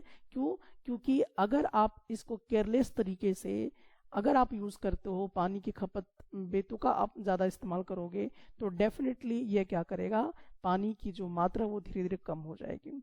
और जैसा कि आप देख भी रहे होंगे कि बहुत जगह पर हम लोगों को क्या कहा जाता है कि पानी को सेव करने का प्रयास कीजिए, जितनी पानी की आवश्यकता है उतना ही पानी इस्तेमाल कीजिए। ऐसा नहीं है कि नल खोल दिए और आप ब्रश करते रहिए। ठीक है, आप नल खोल लीजिए और उसके बाद कपड़े खोलिए, उसके बाद नहाइए, ऐसा नहीं। तो पानी का स्टॉक क्या होगा, कम हो जाएगा और पानी की महामारी हो जाएगी। ठीक है, पानी हमारे लिए किल्लत हो जाएगी फिर। तो इसीलिए इसका केयरलेस यूज आपको नहीं करना है। उसी तरह से मिट्टी के विषय में भी ये भी क्या है, मिट्टी को भी आप बार बार यूज कर सकते हो। ऐसा तो नहीं है कि एक बार जहां जिस मिट्टी में आपने खेती की अब वो दोबारा नहीं कर सकते हो, उसको दोबारा कर सकते हो, यानी कि रिन्यू हम कर सकते हैं। तो ये रिन्यूएबल रिसोर्स तो है, लेकिन अगर आप केयरलेस तरीके से इसको यूज करेंगे तो इसकी भी स्टॉक में कमी आएगी, ये भी कहीं ना कहीं अफेक्टेड हो जाएगा। जैसे अगर मान लीजिए कि बार बार आप केमिकल फर्टिलाइजर्स का इस्तेमाल करेंगे, तो वो जो मिट्टी, जो उपजाऊ मिट्टी है, वो धीरे धीरे कम उपजाऊ हो जाएगी, उतनी बेहतर उपजाऊ नहीं दे पाएगी। तो यहाँ पर वो जो है वो अफेक्टेड हो जाता है। साथ ही साथ फॉरेस्ट, यानी कि जो जंगल झाड़ी आपको दिखाई देते हैं आपके आसपास में, तो ये भी क्या है, रिन्यूएबल रिसोर्सेस है, क्योंकि आप इसको बार बार यूज करोगे, ये आपका अनलिमिटेड मात्रा में होगा। लेकिन अगर आप घर बनाने के चक्कर में, जितनी आबादी अभी बढ़ रही है और घर बनते जा रहे हैं सब जगह पे, मॉल बनते जा रहे हैं, सड़क बनते जा रहे हैं, तो उसके चक्कर में क्या हो रहा है कि हम लोग पेड़ पौधों को ज्यादा से ज्यादा काट रहे हैं, ज्यादा से ज्यादा हम उसको हटा रहे हैं। तो अगर हम करते, ये केयरलेस यूज करते हैं, तो कहीं ना कहीं जो जंगल जो आपको दिखाई दे रहे हैं वो कहीं ना कहीं कम पड़ जाएगा हमारे लिए। अब इससे बहुत खतरा पैदा होगा, ऑक्सीजन की कमी हो जाएगी, जितने हमें फूड की ज़रूरत है उसकी कमी आएगी। दूसरी चीज़ जैसे कि अभी कॉपी का इस्तेमाल करते हो, बुक्स का इस्तेमाल कर रहे हो, तो वो सब कागज़ कहाँ से बनते हैं, पेड़ से तो ही बनते हैं। तो अगर पेड़ पौधे नहीं रहेंगे, फॉरेस्ट ही खत्म हो जाएगा, तो इन तमाम चीज़ों में कटौती करनी पड़ेगी। तो कहीं ना कहीं ये सब चीज़ें जो हैं वो नुकसान देने वाली चीज़ें होंगी। तो जो भी रिन्यूएबल रिसोर्सेस है जिसको आप बार बार यूज कर रहे हो, जैसे कि पानी हो गया, सॉइल हो गया, फॉरेस्ट हो गया, ठीक है, सोलर एनर्जी होगी, विंड एनर्जी होगी, ये तमाम रिन्यूएबल सोर्सेस ऑफ एनर्जी हैं। लेकिन अगर हम केयरलेस यूज करेंगे, अगर हम मनमानी यूज करेंगे और गलत तरीके से यूज करेंगे, तो कहीं ना कहीं ये प्रभावित होगा और इसका नुकसान हम सभी को झेलना पड़ेगा। एग्जाम्पल के तौर पे आप जैसे कि जान ही रहे होंगे कि जितनी आज के डेट में आपको गर्मी ज़्यादा महसूस होती है, बिन मौसम बरसात हो जाती है, ज़्यादा ठंड के टाइम पे ज़्यादा ठंड लगने लगती है। ऐसा क्यों हो रहा है? क्योंकि हमने अपने इन्वायरमेंट को छेड़छाड़ किया हुआ है, हमने कहीं ना कहीं फॉरेस्ट की संख्या घटा दी है, हमने ज़्यादा से ज़्यादा पेड़ पौधे काट दिए हैं। तो ये जो मौसम में चेंजेस आपको नज़र आ रहे हैं, ये सब इन्हीं सब कारणों से हो रहा है। कहीं कहीं आप देख रहे हैं कि आपदा आ जाती है, तो ये सब तमाम चीज़ें आपको इन सब के कारण से, यानी कि जो हम लोग केयरलेस यूज करते हैं उसके कारण से आपको दिखाई यहाँ पर देगी। तो इस बात को आपको यहाँ पर ध्यान में रखना है कि जो भी हमारे पास रिन्यूएबल रिसोर्सेस हैं उनका हमें केयरलेस यूज़ नहीं करना है, बहुत सावधानी के साथ हमें उनका इस्तेमाल करना है। अब हम लोग यहाँ पे देखेंगे कि जो नॉन रिन्यूएबल रिसोर्सेस है, अब तो हम लोगों ने रिन्यूएबल रिसोर्सेस के बारे में देख लिया, अब हम देखेंगे कि जो रिन्यूएबल रिसोर्सेस नहीं है वो हम किसको कहेंगे। तो देखिए, इसकी जो स्टॉक होती है ये लिमिटेड होती है, यानी कि बहुत ज़्यादा मात्रा में ये नहीं होता है, ये बहुत ही कम मात्रा में हमारे पास उपलब्ध होता है, ठीक है। और इसको बार बार आप तुरंत यूज़ नहीं कर पाओगे, तो ऐसे रिसोर्सेज को हम लोग नॉन रिन्यूएबल रिसोर्सेज कहा करते हैं, जिसको आप बार बार यूज़ नहीं कर पाओगे, जो बहुत लिमिटेड है, उसको हम लोग कहा करते हैं नॉन रिन्यूएबल रिसोर्सेज, ठीक है। अब जैसे कि यहाँ पे देख लीजिए कि अगर मान लीजिए कि अगर आप इस रिसोर्सेज का एक बार स्टॉक अगर यूज़ कर लेते हो तो इसको बनने में काफ़ी हज़ारों साल लग जाएंगे, ठीक है, और तब जाके आप यूज़ कर पाओगे। तो ये बहुत इंपॉर्टेंट चीज़ है हमारे लिए समझने के लिए। जैसे एग्जांपल के तौर पे अगर मैं नॉन रिन्यूएबल का आपको एग्जांपल देता हूँ, जैसे कोयला। कोयला जो है ये एक नेचुरल रिसोर्सेस तो है, लेकिन नॉन रिन्यूएबल रिसोर्सेस है, यानी कि इसकी जो स्टॉक है ये हमारे पास बहुत ही सीमित मात्रा में उपलब्ध है, ठीक है। इससे हम लोग क्या करते हैं, इससे हम लोग बिजली पैदा करते हैं, ठीक है, कोयला से ही बिजली पैदा होती है। तो कोयला अगर बहुत ज़्यादा मात्रा में हम लोग यूज़ करेंगे अननेसेसरी, जैसे कि देखते हैं हम लोग चूल्हा वगैरह भी जलाने के लिए इस्तेमाल करते हैं, खाना वाना पकाने के लिए इस्तेमाल करते हैं, कोयला को यहाँ वहाँ फेंक भी देते हैं, बहुत मिसयूज़ करते हैं। तो अगर आप इसी तरह से मिसयूज़ करेंगे तो इलेक्ट्रिसिटी आने वाले टाइम में उसका प्रोडक्शन नहीं हो पाएगा, तो इसका असर हम सब पे आएगा। तो ये जो कोल है, ये जो कोयला है, ये क्या है, ये आपका नॉन रिन्यूएबल रिसोर्सेस है, क्योंकि इसका जो स्टॉक है वो लिमिटेड है, एक समय ये खत्म हो जाएगा, और जब ये खत्म हो जाएगा तो इसको बनने में हज़ारों साल लग जाएंगे। ऐसा नहीं कि तुरंत ये बन जाएगा और आप उसको यूज़ कर पाओगे, तो कहीं ना कहीं ये खतरा पैदा करेगा हमारे समाज के लिए। उसी तरह से पेट्रोलियम की बात अगर हम लोग करते हैं, जैसे कि डीजल हो गया, पेट्रोल हो गया, मिट्टी का तेल हो गया, तो ये तमाम जितने पेट्रोलियम है ये भी आपके बहुत ही कम मात्रा में सीमित हैं। जैसा कि अभी आप सभी देख ही रहे होंगे कि पेट्रोल या डीजल का दाम इतना ज़्यादा क्यों बढ़ गया, क्योंकि इसकी जो मात्रा है वो कम है और हम लोग हद से ज़्यादा यूज़ करते हैं। आपको छोटी छोटी जगह पे अगर जाना है तो तुरंत आप बाइक का इस्तेमाल करते हो, कार का इस्तेमाल करते हो, तो उसमें कहीं ना कहीं बहुत ज़्यादा मात्रा में आपका जो डीजल होता है, जो पेट्रोल होता है, वो इस्तेमाल हो जाता है। तो फिजूल का ये केयरलेस यूज़ आप करते हो, जिसकी वजह से ये हमारे लिए नुकसानदेह होता है, महंगाई बढ़ जाती है यहाँ पर। तो इसका हमें ध्यान रखना है, अगर इस तरह से अगर हम केयरलेस तरीके से यूज़ करेंगे तो कहीं ना कहीं हमें क्या होने वाला है कि आपके कार जो है जहाँ है वहीं के खड़े रह जाएंगे, जहाँ आपके बाइक है वहीं के वहीं खड़े रह जाएंगे। ये तमाम चीज़ें होंगी, जितनी भी ट्रांसपोर्टिंग चीज़ें आ जा रही हैं, सामान एक जगह से दूसरी जगह लाया जा रहा है, सब चीज़ें रुक जाएंगी, जैसे कोरोना काल में रुक गया। फिर आप कहेंगे सर पेट्रोल के दाम भी तो बढ़ गए हैं, तो भाई इसकी मात्रा कम है तो लोगों तक रिक्वायरमेंट ज़्यादा पहुंचाना है, तो उसके दाम ज़्यादा लिए जा रहे हैं। तो इसीलिए ये जो पेट्रोलियम होते हैं, मतलब डीजल हो गया, पेट्रोल हो गया, मिट्टी का तेल हो गया, ये तमाम चीज़ें की जितनी मात्रा है वो सीमित है, यानी कि ज़्यादा मात्रा में ये उपलब्ध नहीं है। तो जो चीज़ ज़्यादा मात्रा में उपलब्ध नहीं होता है उसको हम लोग क्या कहते हैं, नॉन रिन्यूएबल रिसोर्सेस हम लोग उसको बोला करते हैं। उसी तरह से अदर एग्जाम्पल अगर हम लोग बात करें नेचुरल गैसेस के बारे में, नेचुरल गैसेस में जैसे कि आप एलपीजी गैस यूज़ कर रहे हो, सीएनजी गैस यूज़ कर रहे हो, तो ये भी आपका बहुत ही लिमिटेड है, यानी कि ये बहुत ज़्यादा मात्रा में उपलब्ध नहीं है। जैसे आप घर में खाना वगैरह जो पकते हैं वो गैस के चूल्हे में पकते होंगे, तो वो एलपीजी गैस यूज़ होता है, तो वो एक लिमिटेड है नेचुरल गैस यहाँ पर, ठीक है। आप इसको अगर पूरी तरह से ज़्यादा खपत कर दोगे तो नेचुरल गैस को बनाने में काफ़ी समय लग जाता है, तुरंत नहीं बन जाता है। तो ये भी स्टॉक इसकी बहुत लिमिटेड होती है, और अगर ये ख़त्म होगी तो इसको बनाने में हज़ारों साल लग जाएंगे, और उसके बगैर आप खुद सोच लीजिए कि आप हज़ारों साल तक भूखे रह पाएंगे क्या, ये पॉसिबिलिटीज़ नहीं है।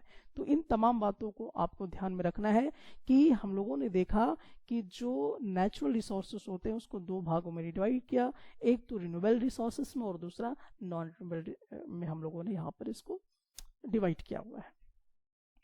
अब हम लोग नेक्स्ट बात यहाँ पे करते हैं कि जो नेचुरल रिसोर्सेस होते हैं, वो नेचुरल रिसोर्सेस क्या है, वो नेचुरल रिसोर्सेस का जो वितरण किया हुआ है, जो डिस्ट्रीब्यूशन किया हुआ है, वो किस बात पे डिपेंड करता है, वो डिपेंड करता है फिजिकल फैक्टर्स पे। ये बहुत इंपॉर्टेंट पॉइंट है, ध्यान रखिएगा। जो भी डिस्ट्रीब्यूशन ऑफ नेचुरल रिसोर्सेस वो किस पे डिपेंड कर रहा है, फिजिकल फैक्टर्स पे। अब ये क्या चीज़ें होती हैं मैं आपको थोड़ी देर में अभी फिलहाल इसको बताता हूँ। तो जो आपका डिस्ट्रीब्यूशन ऑफ नेचुरल रिसोर्सेस है, यानी कि जो नेचुरल रिसोर्सेस है वो बटा हुआ है, और ये सब जगह पे बराबर हिस्सों में नहीं बटा हुआ है, बल्कि कहीं पे ज़्यादा है कहीं पे कम है। तो ये नेचुरल रिसोर्सेस कहीं ज़्यादा है कहीं पे कम है, ऐसा क्यों हो रहा है? तो ये किस बात पे डिपेंड करेगा? फिजिकल फैक्टर पे। फिजिकल फैक्टर मतलब कि टेरेन क्या है। टेरेन का मतलब कि जो भूमि का हिस्सा है, कितना भूमि का हिस्सा है जिसमें गेहूं उपजाया जाता है, कितना भूमि का हिस्सा है जिसमें चावल उगाया जाएगा यानी धान वगैरह, कितना भूमि का हिस्सा जिसमें सब्जियां उगाई जाएंगी, कहीं पे ज़्यादा उगाया जाता है कहीं पे कम होता है, कहीं पर मान लीजिए कि धान कम उगाया जाता है, कहीं पर गेहूं ज़्यादा उगाया जाता है, कहीं पे मकई जो है वो बहुत ज़्यादा उगाया जाता है, कहीं पे कम होता है। तो जो टेरेन है यानी कि जो भूभाग है यानी कि भूमि का जो भाग है वो सब जगह पे अलग अलग होता है। वो उस पर भी डिपेंड करेगा कि वहाँ पे जो नेचुरल रिसोर्सेस हैं वो कम ज़्यादा हो सकते हैं। यानी कि कहीं पर चावल देखते हो कि बहुत ज़्यादा मात्रा में किसी स्टेट में पैदा हो रहा है और किसी स्टेट में बहुत ही कम मात्रा में पैदा हो रहा है। और किस पे डिपेंड करेगा? क्लाइमेट पे, यानी कि वहाँ का जलवायु कैसा है। अगर जलवायु मान लीजिए सुटेबल है धान के लिए तो वहाँ पे धान की खेती ज़्यादा होगी। अगर मान लीजिए कि कहीं पे क्लाइमेट अच्छा है गेहूं के लिए तो वहाँ पे गेहूं की उपज ज़्यादा अच्छी होगी। तो वहाँ पे जो नेचुरल रिसोर्सेस होंगे वो किस पे डिपेंड करेगा? क्लाइमेट पे भी डिपेंड करेगा, टेरेन पे डिपेंड करेगा, एल्टीट्यूड वहाँ की ऊंचाई कितनी उस पर डिपेंड करेगा। ठीक है, तो ये ऐसे फिजिकल फैक्टर्स हैं कि जिस पर नेचुरल रिसोर्सेस डिपेंड करता है कि उसकी जो डिस्ट्रीब्यूशन होती है, जो उसकी बंटवारा होती है नेचुरल रिसोर्सेज की, वो डिफरेंट डिफरेंट होती है। यानी कि सब जगह पे बराबर तरीके से, ऐसा नहीं है कि सब जगह पे 1 क्विंटल आपका, सब जगह पे 1 क्विंटल आपका चावल निकल जाएगा, 1 क्विंटल गेहूं निकल जाएगा। सब एरिया पे ये चीज़ लागू नहीं किया जा सकता है, क्योंकि वहाँ का क्लाइमेट अलग होगा, वहाँ का भूमि जो है वो अलग होगा, वहाँ का जो ऊंचाई होगा वो अलग होगा। तो ये सब चीज़ें कहीं ना कहीं डिफर करेंगी, और जब ये सब चीज़ें डिफर करेंगी तो जो नेचुरल रिसोर्सेस है वो कहीं पे ज़्यादा होगा और कहीं पे कम होगा। जैसे कि दूसरे देशों में, तो दूसरे देशों से जैसे हमें कुछ तेल लेने की जरूरत पड़ती है तो वो किस है? फिजिकल फैक्टर डिफरेंट है हमारे देश से। तो कहीं पर मान लीजिए कि पेट्रोल डीजल की ज़्यादा वहाँ पर उस तरह से सिंचाई की जाती है तो हमें दूसरे देशों से लेनी पड़ती है, कहीं गेहूं लेनी पड़ती है, कहीं चावल लेनी पड़ती है, हम लोग प्याज वगैरह बेचते हैं। तो इस तरह से चीज़ें जो है वो डिपेंड करती है कि फिजिकल फैक्टर कैसा है। तो नेचुरल रिसोर्सेस जो है वो सब जगह पे समान नहीं होता है, कहीं पर ज़्यादा नेचुरल रिसोर्सेज पाए जाते हैं, कहीं पे कम पाया जाता है। जैसे इसको और भी एग्जाम्पल के तौर पे अगर मैं बात कहूँ, जैसे झारखंड की अगर मैं बात करूँ तो झारखंड में कोयला जो है वो आपको ज़्यादा मिलेगा। क्यों? क्योंकि यहाँ का फिजिकल फैक्टर डिफरेंट है, यहाँ पे खेती वाला ज़मीन नहीं है। यहाँ पर क्या है, यहाँ पे जितने पेड़ पौधे हैं अरबों खरबों, ये पूरा जंगल का इलाका है, तो यहाँ पर पेड़ पौधे ज़्यादा मिलेंगे। तो वो जो सड़ गए गल गए वो ही क्या करेंगे कि आपके कोयले में तब्दील हो गए। तो यहाँ पर क्या होगा, झारखंड में आपको कोयला ज़्यादा मिलेगा। लेकिन जब हरियाणा में आप चले जाएंगे तो वहाँ का जो फिजिकल फैक्टर है वो डिफरेंट है। ठीक है, तो वहाँ पर आपको जो खेती होते हैं पंजाब हरियाणा में वहाँ पे ज़्यादा होती है, वहाँ पे फसलें ज़्यादा होती हैं, वहाँ पे कोयला आपको नहीं मिलेगा।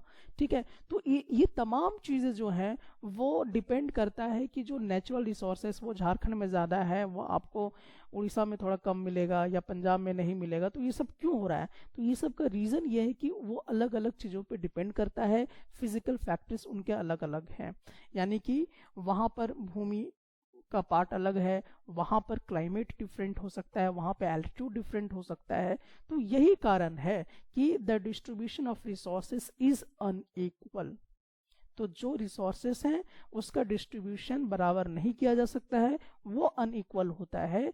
क्योंकि because this factors differ so much over the अर्थ, पूरे पृथ्वी की बात कर रहे हैं। यही कारण है कि किसी कंट्री के पास कोई चीज़ें नेचुरल रिसोर्सेज बहुत ज़्यादा मात्रा में है और वो चीज़ हमें खरीदनी पड़ती है, और हो सकता है कि जो हमारे पास है वो नेचुरल रिसोर्सेज हमारे पास बहुत ज़्यादा है, तो दूसरे कंट्री को ज़रूरत पड़ती तो हम उसको बेच सकते हैं, क्योंकि वहाँ पर उसका क्लाइमेट, उसका टेरेन, उसका एल्टीट्यूड इस तरह का नहीं है।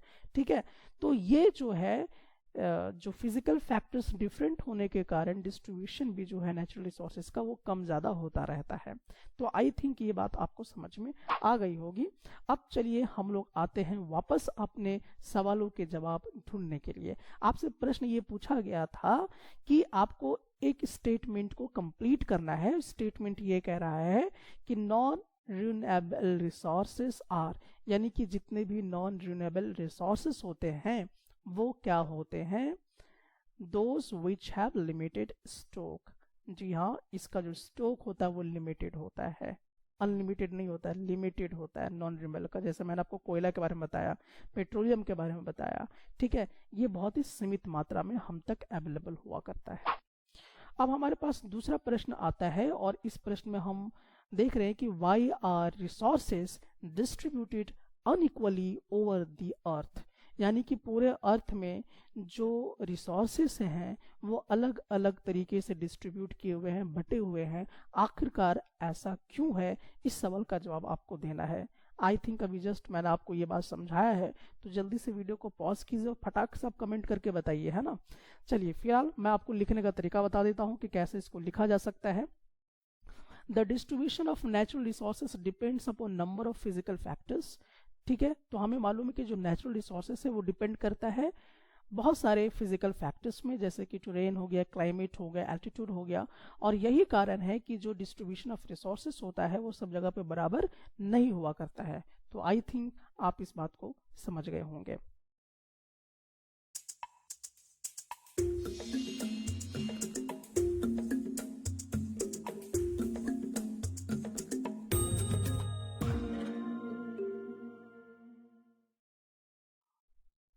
आपको यहाँ पर करेक्ट आंसर पे टिक लगाना है। सवाल है कि which one of the following is a human made resource, इनमें से कौन ह्यूमन मेड रिसोर्स है। आपको इन तीनों ऑप्शन में से कौन सही लगता है, इस सवाल का जवाब आप कमेंट सेक्शन में आके बताइएगा। जिज्ञासा।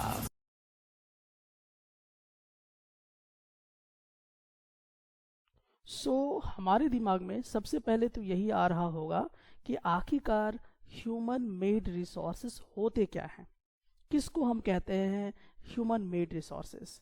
तो दरअसल जो नेचुरल रिसोर्सेस को यूज़ करके जो इंसान खुद से बना लेता है कोई चीज़ और जो हम अपने रिक्वायरमेंट को फुलफिल करते हैं, उसको हम ह्यूमन मेड रिसोर्सेस बोलते हैं। शायद समझ में नहीं आया है ना, चलिए समझते हैं हम लोग। जैसे मान लीजिए कि बिल्डिंग्स की अगर हम बातचीत करते हैं, तो बिल्डिंग्स आप बना रहे हैं, जैसे बिल्डिंग्स में आप स्कूल बना रहे हैं, रहने के लिए घर बना रहे हैं, ऑफिस बना रहे हैं, बैंकिंग वगैरह बना रहे हैं। तो इस तरह की जो चीज़ें आप बिल्ड करते जा रहे हो, तो इसके लिए आपने क्या किया, नेचर से आपने सीमेंट बनाने का तरीका ढूंढ लिया, नेचर का जो रिसोर्सेस है वो यूज़ किया। ईंट बनाने के लिए आपने बालू लिया, मिट्टी लिया, पानी लिया, आग लिया, इन तमाम चीज़ को यूज़ करके आपने ब्रिक्स बनाया, मतलब कि ईंट का निर्माण किया और बिल्डिंग बनाने में दिया। फिर उस तरह से आप नीचे से जो मेटल्स होते हैं, लोहा वगैरह, उसका इस्तेमाल आप करते हैं, कंक्रीट वगैरह बनाते हैं। तो ये तमाम चीज़ आप नेचर से क्या करते हो, सीधा ले लेते हो और लेने के बाद आप उसके ओरिजिनल फॉर्म को चेंज कर देते हो। तो जब आप उसके ओरिजिनल फॉर्म को चेंज कर देते हो तो एक नया रिसोर्सेस बन जाता है जो कि इंसान बनाता है। तो उसी को हम लोग कहते हैं ह्यूमन मेड रिसोर्सेस। ठीक है, और भी एग्जाम्पल के तौर पे समझिए, जैसे ब्रिज है, तो ब्रिज बनाने में हम लोगों को क्या चाहिए, सीमेंट की ज़रूरत है, ईंट की ज़रूरत है, कंक्रीट की ज़रूरत है, बहुत और चीज़ ज़रूरत है, पानी की ज़रूरत है। ठीक है, तो ये सब चीज़ें हम लोग यूज़ करके ब्रिज वगैरह बना लेते हैं। तो ये ब्रिज किसने बनाया, मनुष्य जो है वो बनाया, ह्यूमंस ने बनाया। कहाँ से बनाया, उसको हमने क्या किया कि नेचर से यूज़ करके उसके ओरिजिनल फॉर्म को चेंज कर दिया, तो वो एक हमारा क्या बन गया, ब्रिज बन गया। तो ये आपका क्या हुआ, ह्यूमन मेड रिसोर्सेस हुआ। उसी प्रकार से रोड वगैरह आप बनाते हो, तो यहाँ पर भी हम लोग क्या करते हैं कि जो हमारे पास नेचुरल सब्सटेंस होते हैं उसको हम लोग ओरिजिनल फॉर्म को चेंज कर देते हैं और उससे जो मटेरियल्स की ज़रूरत होती है वो मटेरियल्स हम लोग बना लेते हैं और उससे फिर हम लोगों ने रोड बना लिया अपनी ज़रूरत को पूरा करने के लिए। फिर मशीन वगैरह भी बिल्कुल वैसे ही बनता है। व्हीकल्स की अगर हम बात करें, जो कार आप देख रहे हो, बसें देख रहे हो, मोटरसाइकिल देख रहे हो, साइकिल देख रहे हो, ये सब में कहीं ना कहीं हमने नेचर से लिया मेटल्स वगैरह और उसको मॉडिफाई करके उसके ओरिजिनल फॉर्म को चेंज करके हमने अपनी ज़रूरत के हिसाब से उसको बना लिया। तो ये क्या हो गया, आपका ह्यूमन मेड रिसोर्सेस हो गया।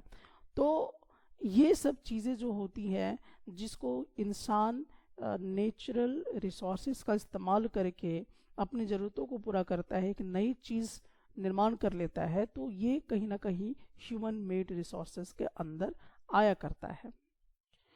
अब दूसरी चीज़ अगर देखें कि जो भी टेक्नोलॉजी की मैंने बातचीत कहा, टेक्नोलॉजी कहने का मतलब क्या होता है? टेक्नोलॉजी कहने का मतलब ये होता है कि आप साइंस का नॉलेज यूज़ करते हो, आप साइंस का आइडिया यूज़ करते हो और एक नया चीज़ बना लेते हो, तो उसको हम टेक्नोलॉजी कहते हैं। जैसे कि हमने साइंस का इस्तेमाल किया, नॉलेज, व्हाट्सअप बना लिया, यूट्यूब बना लिया, टीवी बना लिया, रेडियो बना लिया, लैपटॉप बना लिए, मोबाइल बना लिए, कार बना लिया, बाइक बना लिया। तो ये सब टेक्नोलॉजी इस्तेमाल करके हम लोगों ने क्या किया, एक आइडिया यूज़ करके, साइंस का नॉलेज यूज़ करके हमने एक नई चीज़ बनाया। तो ये बनाने वाले कौन है? ह्यूमंस हैं, यानी जो इंसान है वो उन्होंने बनाया। लेकिन उन्होंने कहाँ से बनाया? तो जो नेचुरल रिसोर्सेज था उसका इस्तेमाल करके उन्होंने बनाया। तो ये जो टेक्नोलॉजी है ये एक क्या है, ह्यूमन मेड रिसोर्स है। तो अगर आपसे पूछा जाता है कि टेक्नोलॉजी जो है वो ह्यूमन मेड रिसोर्स है कि नहीं है, तो बिल्कुल इसका जवाब आप दे सकते हैं कि जो टेक्नोलॉजी होती है वो ह्यूमन मेड रिसोर्सेस होती है, क्योंकि इससे हम लोग क्या कर सकते हैं, बहुत सारी चीज़ों को इंसान बनाता है बहुत डिफरेंट डिफरेंट तरीकों से। ठीक है, सो यहाँ तक आपको ये बात समझ में आ गई होगी कि ह्यूमन मेड रिसोर्सेस क्या हुआ करता है। सो बहरहाल हमने एक प्रश्न आपसे पूछा था कि इनमें से कौन सा ऐसा है जो ह्यूमन मेड रिसोर्सेस है। तो डेफिनेटली आई थिंक आपने इस सवाल का जवाब बता लिया होगा। मैं रुक जाऊं?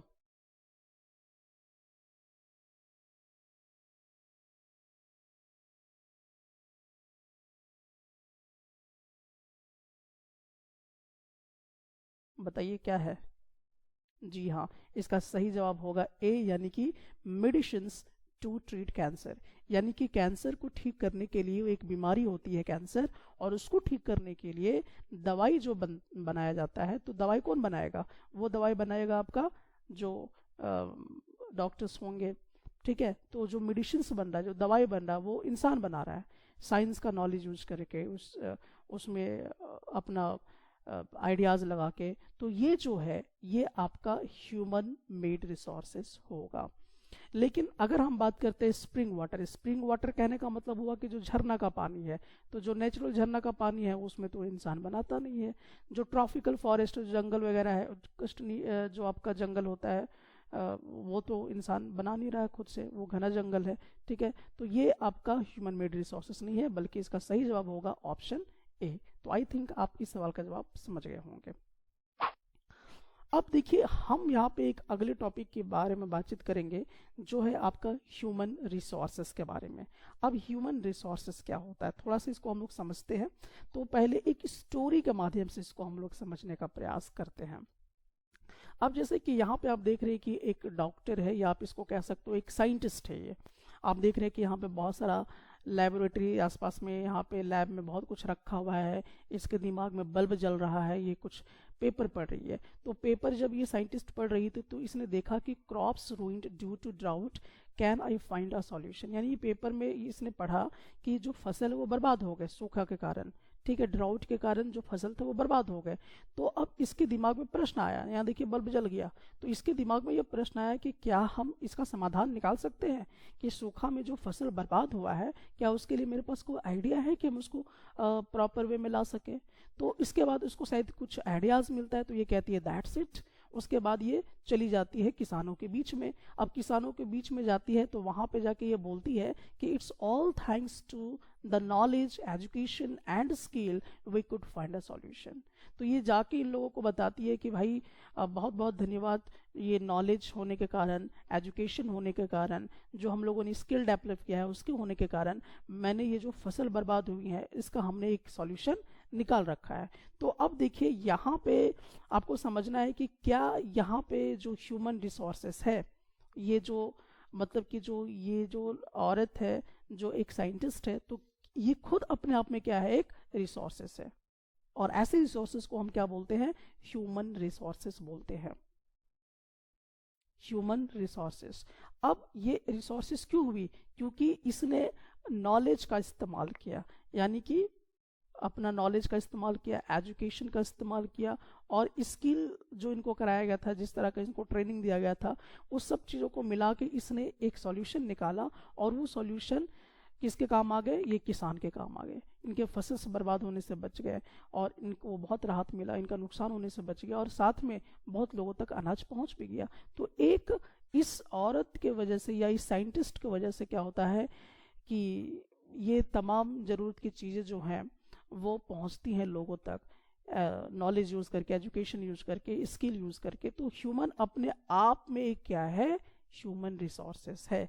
तो ह्यूमन भी अपने आप में एक रिसोर्सेस होता है।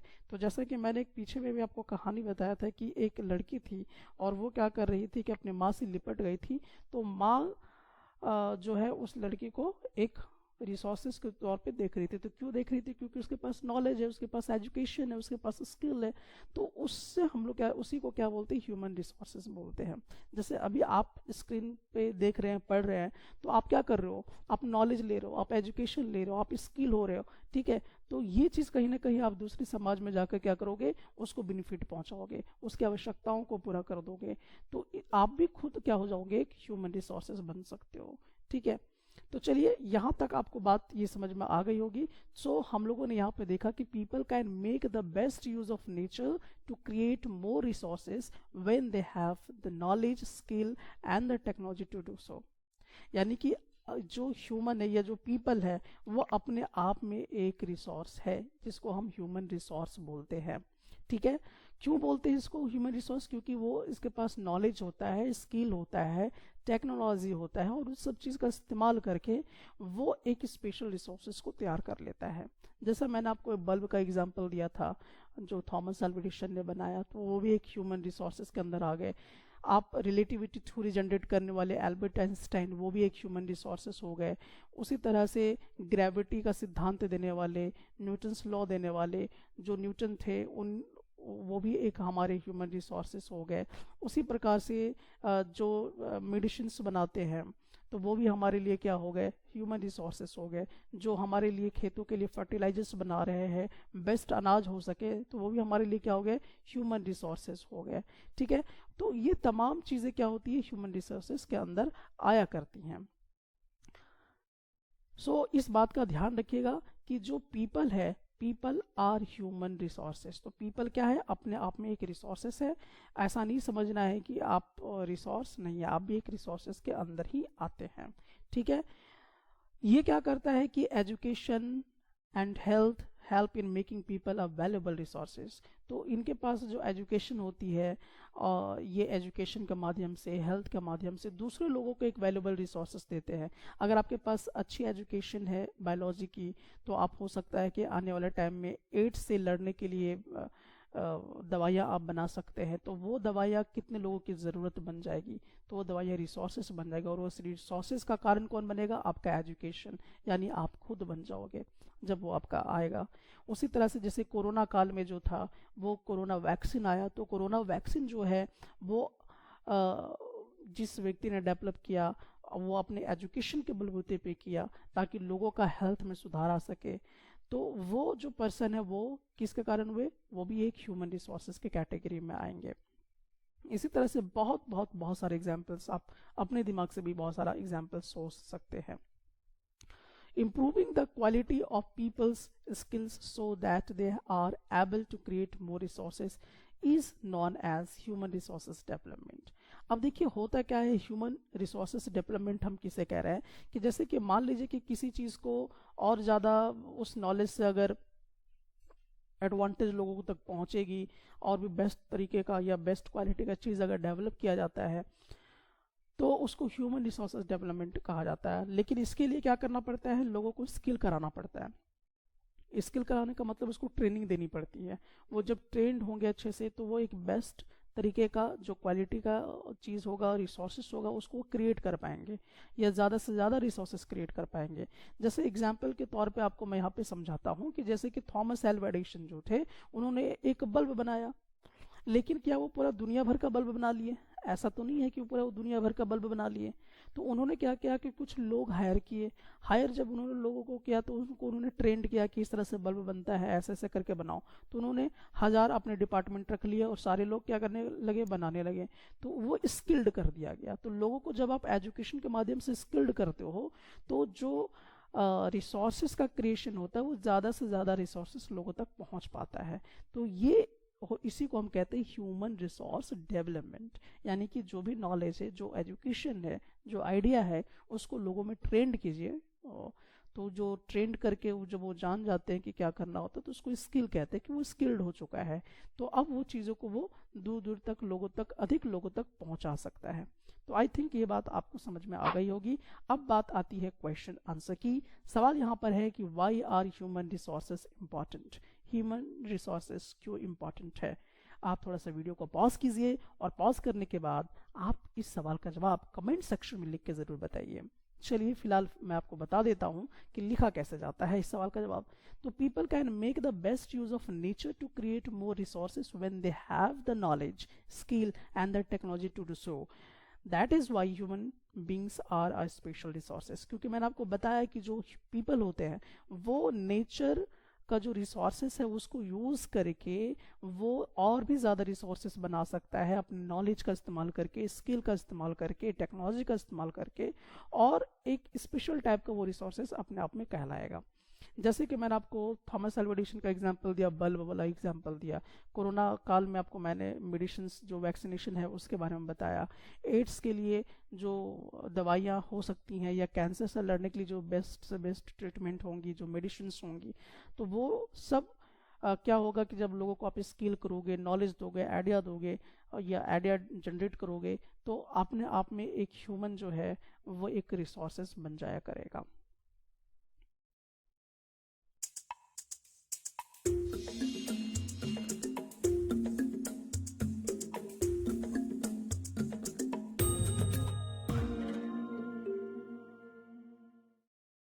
What is resource conservation?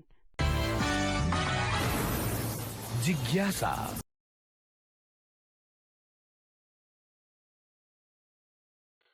यहाँ पे एक लड़की है और ये सपना देखती है कि इसके सपने में दिखाई दे रहा है कि पानी जो है पूरी तरह से खत्म हो गया है, जमीन पूरी तरह से सूख गया है, बहुत सारे जीव जो हैं वो मर चुके हैं, आसपास के जितने भी पेड़ पौधे हैं सारे के सारे खत्म हो चुके हैं।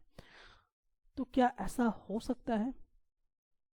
जी हाँ, हम लोग इसी सवाल के जवाब अब ढूंढेंगे कि क्या हमारे अर्थ में भी ऐसा हो सकता है कि पूरे जीव जंतु खत्म हो जाए, पूरे पेड़ पौधे खत्म हो जाएं, पीने को पानी नहीं, जमीन सूखी हो जाए। तो क्या ऐसी होने की संभावना है? चलिए हम लोग इस पूरे कॉन्सेप्ट में ये समझने का प्रयास करेंगे। तो हम लोग यहाँ पे जानेंगे कंजर्विंग रिसोर्सेज, यानी कि जो भी रिसोर्सेज है, जैसे कि पानी आपका एक रिसोर्सेज हुआ, आपका कोयला एक रिसोर्सेस हुआ, पेट्रोलियम यानी कि डीजल, पेट्रोल, मिट्टी का तेल, ये भी आपका एक रिसोर्सेस हुआ। जो आप खाना पकाते हो गैस चूल्हा वगैरह में, जो एलपीजी गैस यूज़ कर रहे हो, सीएनजी गैस यूज़ कर रहे हो, ये भी आपका एक रिसोर्सेस है। तो इसको कंजर्व करने की ज़रूरत है। कंजर्व करने की ज़रूरत है मतलब कि इसको संरक्षण करने की ज़रूरत है, इसको बचा के चलने की ज़रूरत है। ऐसा नहीं कि अंधाधुन आप इसको यूज़ करते चले जाएं, ठीक है। तो जब आप लोग इस रिसोर्सेस को केयरफुली यूज करते हो, जब रिसोर्सेज जैसे कोयला है तो कोयला का आप मतलब बेमतलब से बहुत ज़्यादा इस्तेमाल ना करें, पेट्रोल डीजल का बेमतलब यानी केयरलेस यूज़ ना करें, यानी कि एक हिसाब से आप यूज़ करें उसको, और उतना वक्त दे ताकि वो रिन्यू भी हो सके। तो अगर आप लोग जब केयरफुली यूज़ करते हो और कम से कम उस रिसोर्स को इतना टाइम देते हो कि वो रिन्यू हो सके, तो वैसे रिसोर्सेस को हम लोग कहा करते हैं रिसोर्स कंजर्वेशन। यानी कि आप उस रिसोर्सेस को क्या कर रहे हो, कंजर्व कर रहे हो, उसको सुरक्षा प्रदान कर रहे हो, उसको जमा करने का काम कर रहे हो, संरक्षण करने का काम कर रहे हो। जैसे मान लीजिए कि पानी है, तो पानी आप अंधाधुन इस्तेमाल ना करें, जितना ज़रूरत हो उतना ही इस्तेमाल कीजिए। तो आप उस वाटर को यानी कि उस रिसोर्स को कंजर्व कर रहे हैं।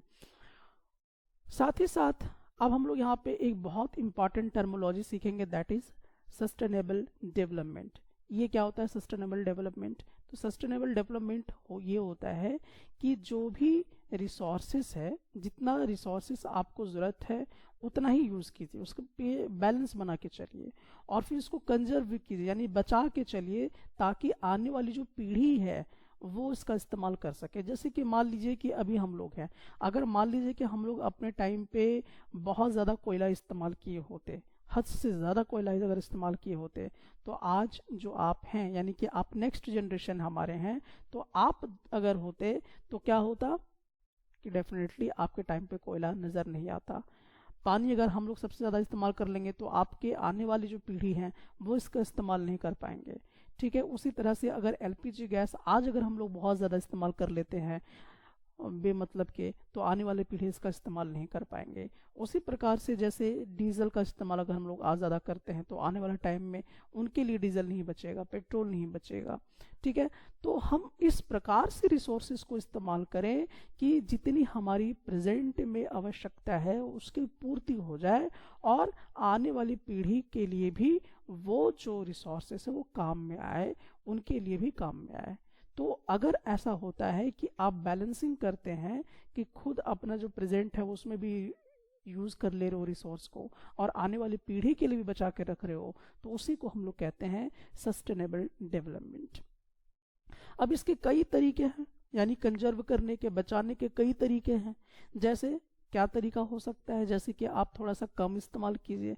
मतलब कि मान लीजिए कि अगर आपको एक जगह से दूसरी जगह जाना है तो बाइक का इस्तेमाल कीजिए अगर वो दूर है, लेकिन अगर बहुत ही नज़दीक में आपके पड़ोस में ही है तो आप पैदल चले जाइए, फिजूल में मत जाइए बाइक लेके।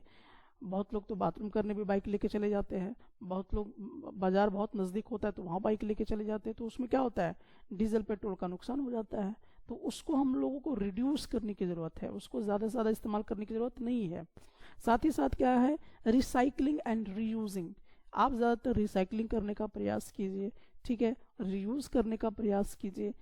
ठीक है, जैसे कि हम लोग के टाइम पे क्या होता था कि कोयले के चूल्हा हम लोग जलाते थे, तो कोयले के चूल्हा जलाते थे तो जितना जलता था उसका खाना वगैरह जितना बन जाता था, तो उसके बाद हम लोग उस पर क्या करते थे, पानी डाल देते थे, तो जितना बचा हुआ कोयला होता था फिर उसको हम लोग दोबारा यूज कर लेते थे। तो आप उसको रीयूज करने के काबिल बनाइए, रिसाइकलिंग करने के काबिल उसको आप बनाइए।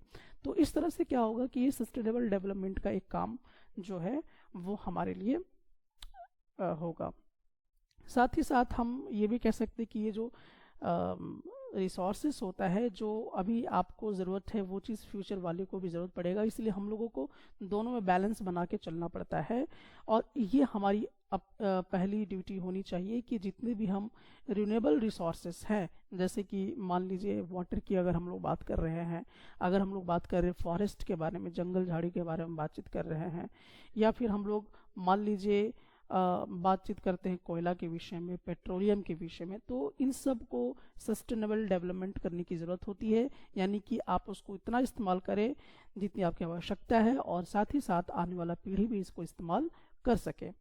साथ ही साथ हम लोग यहाँ पे और भी चीज़ें देखते हैं कि जो भी इन्वायरमेंटल सिस्टम में चीज़ें हैं उसको डैमेज ना करें ज़्यादातर। आप जैसे कि मान लीजिए पेड़ पौधे अगर आप बहुत ज़्यादा काट दोगे तो नुकसान हो जाएगा, ठीक है, आने वाला पीढ़ी इसका इस्तेमाल नहीं कर पाएगा, या उनको बहुत सारी तकलीफ़ों का सामना करना पड़ेगा।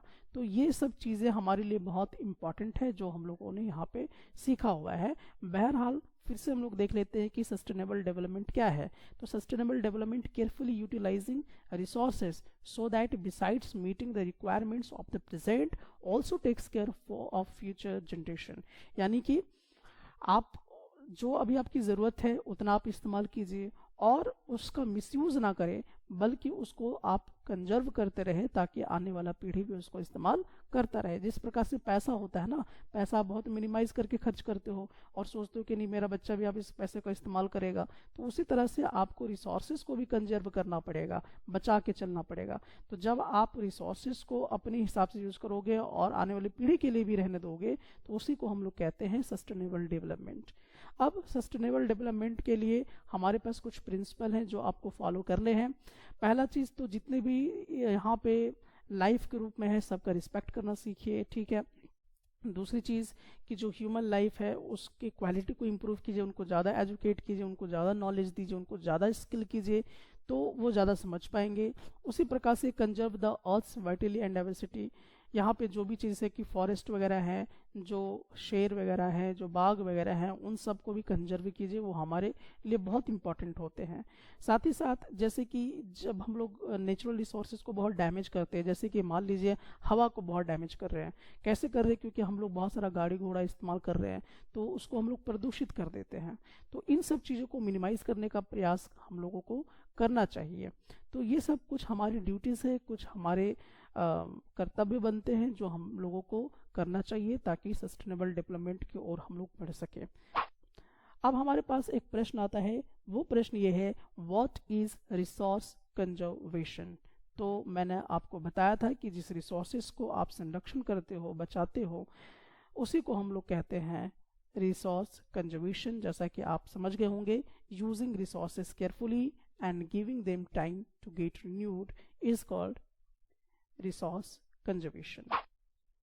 अगला प्रश्न है आपके लिए, व्हाट इज सस्टेनेबल डेवलपमेंट। ये भी मैंने आप लोगों को बताया है, तो आप कमेंट सेक्शन में आके जरूर बताइए। बहरहाल आप देख सकते हैं, carefully utilising resources so that besides meeting the requirements of the present also takes care of future generations. So I think आपको ये बात पूरी तरह से समझ में आ गया होगा।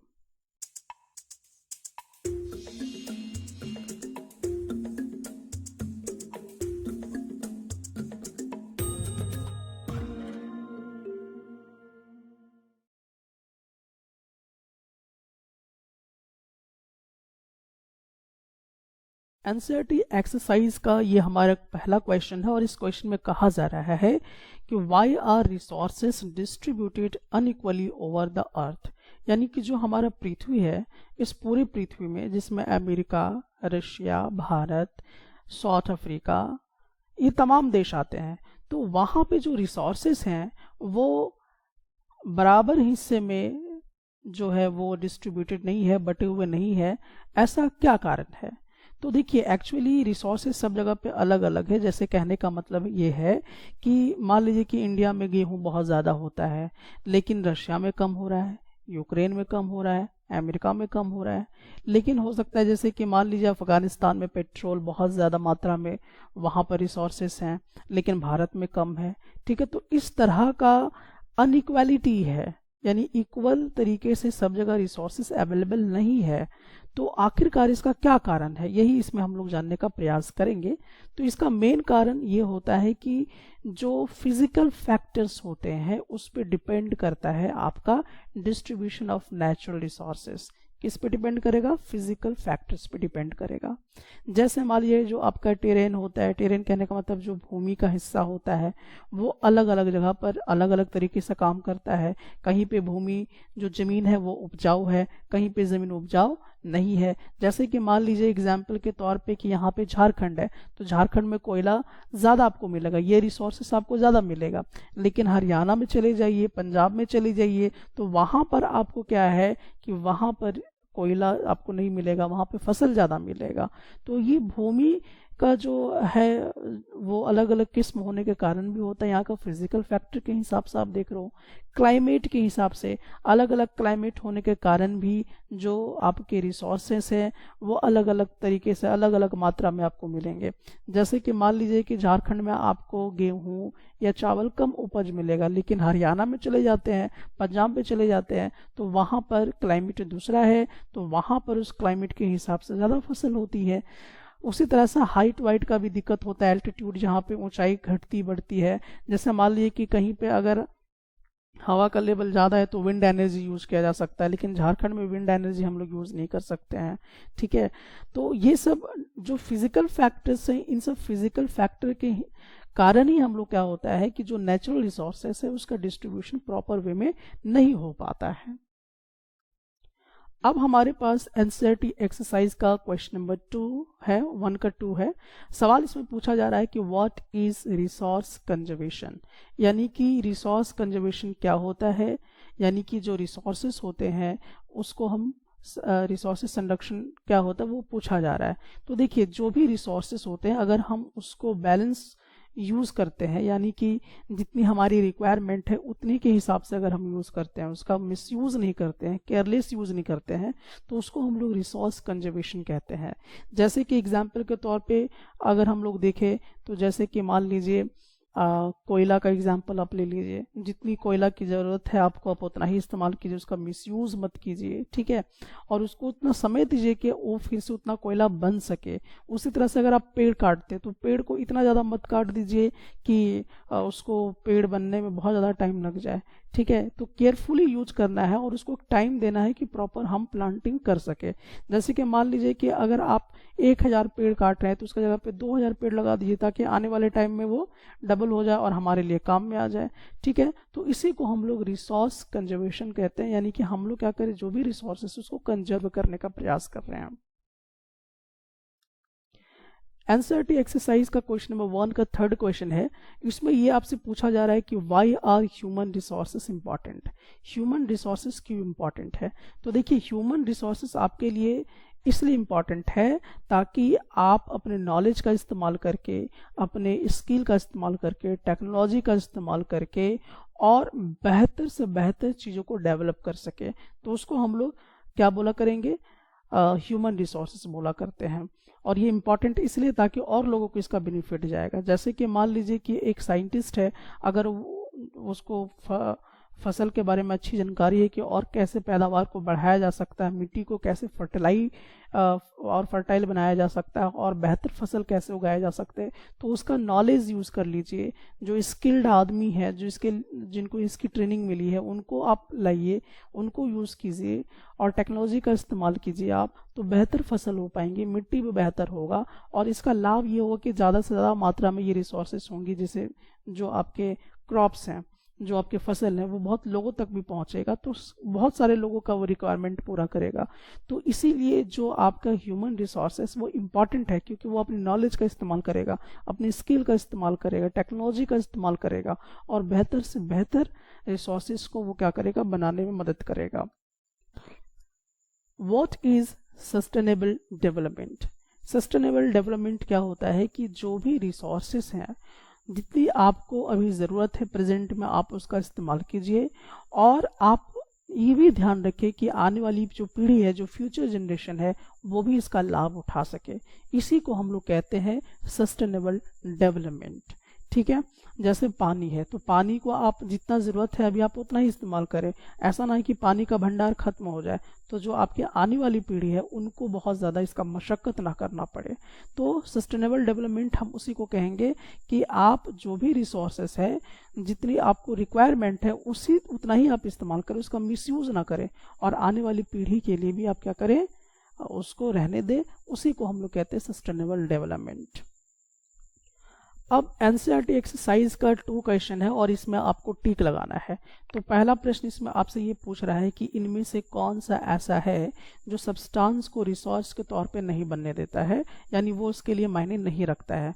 तो देखिए, अगर कोई चीज़ रिसोर्स है तो इसका मतलब कि उसका कहीं ना कहीं आप यूज़ कर रहे हो, उसको यूटिलाइज कर रहे हो, तो उसका मतलब ये वाला तो आपका यूटिलाइज केस इसमें इंक्लूड हो जाएगा। और अगर उसका यूटिलाइज कर रहे तो कहीं ना कहीं हम उसको प्राइस भी दे रहे होंगे, उसका वैल्यू भी देंगे, यानी उसका एक इकोनॉमिकल वैल्यू भी होगा, तो ये भी करेक्ट है। यानी कि ये वाला जो है क्वांटिटी, क्योंकि कितना ज़्यादा रिसोर्सेस है, कहने का मतलब है कोई चीज़ का मात्रा कम है या ज़्यादा है, वो प्रभावित नहीं करता है किसको, रिसोर्सेस को, ठीक है।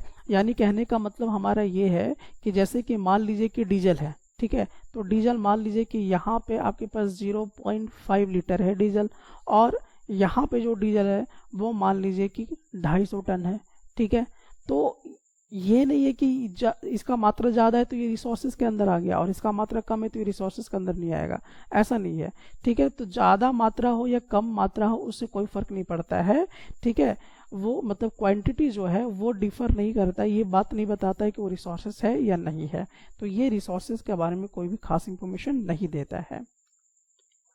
हमारे पास दूसरा प्रश्न यहाँ पे ये आता है कि which one of the following is a human made resource? इनमें से कौन ह्यूमन मेड रिसोर्स है, यानी कि किसने मतलब इनमें से क्या ऐसा चीज़ है जो इंसान ने बनाया है उस रिसोर्सेज को?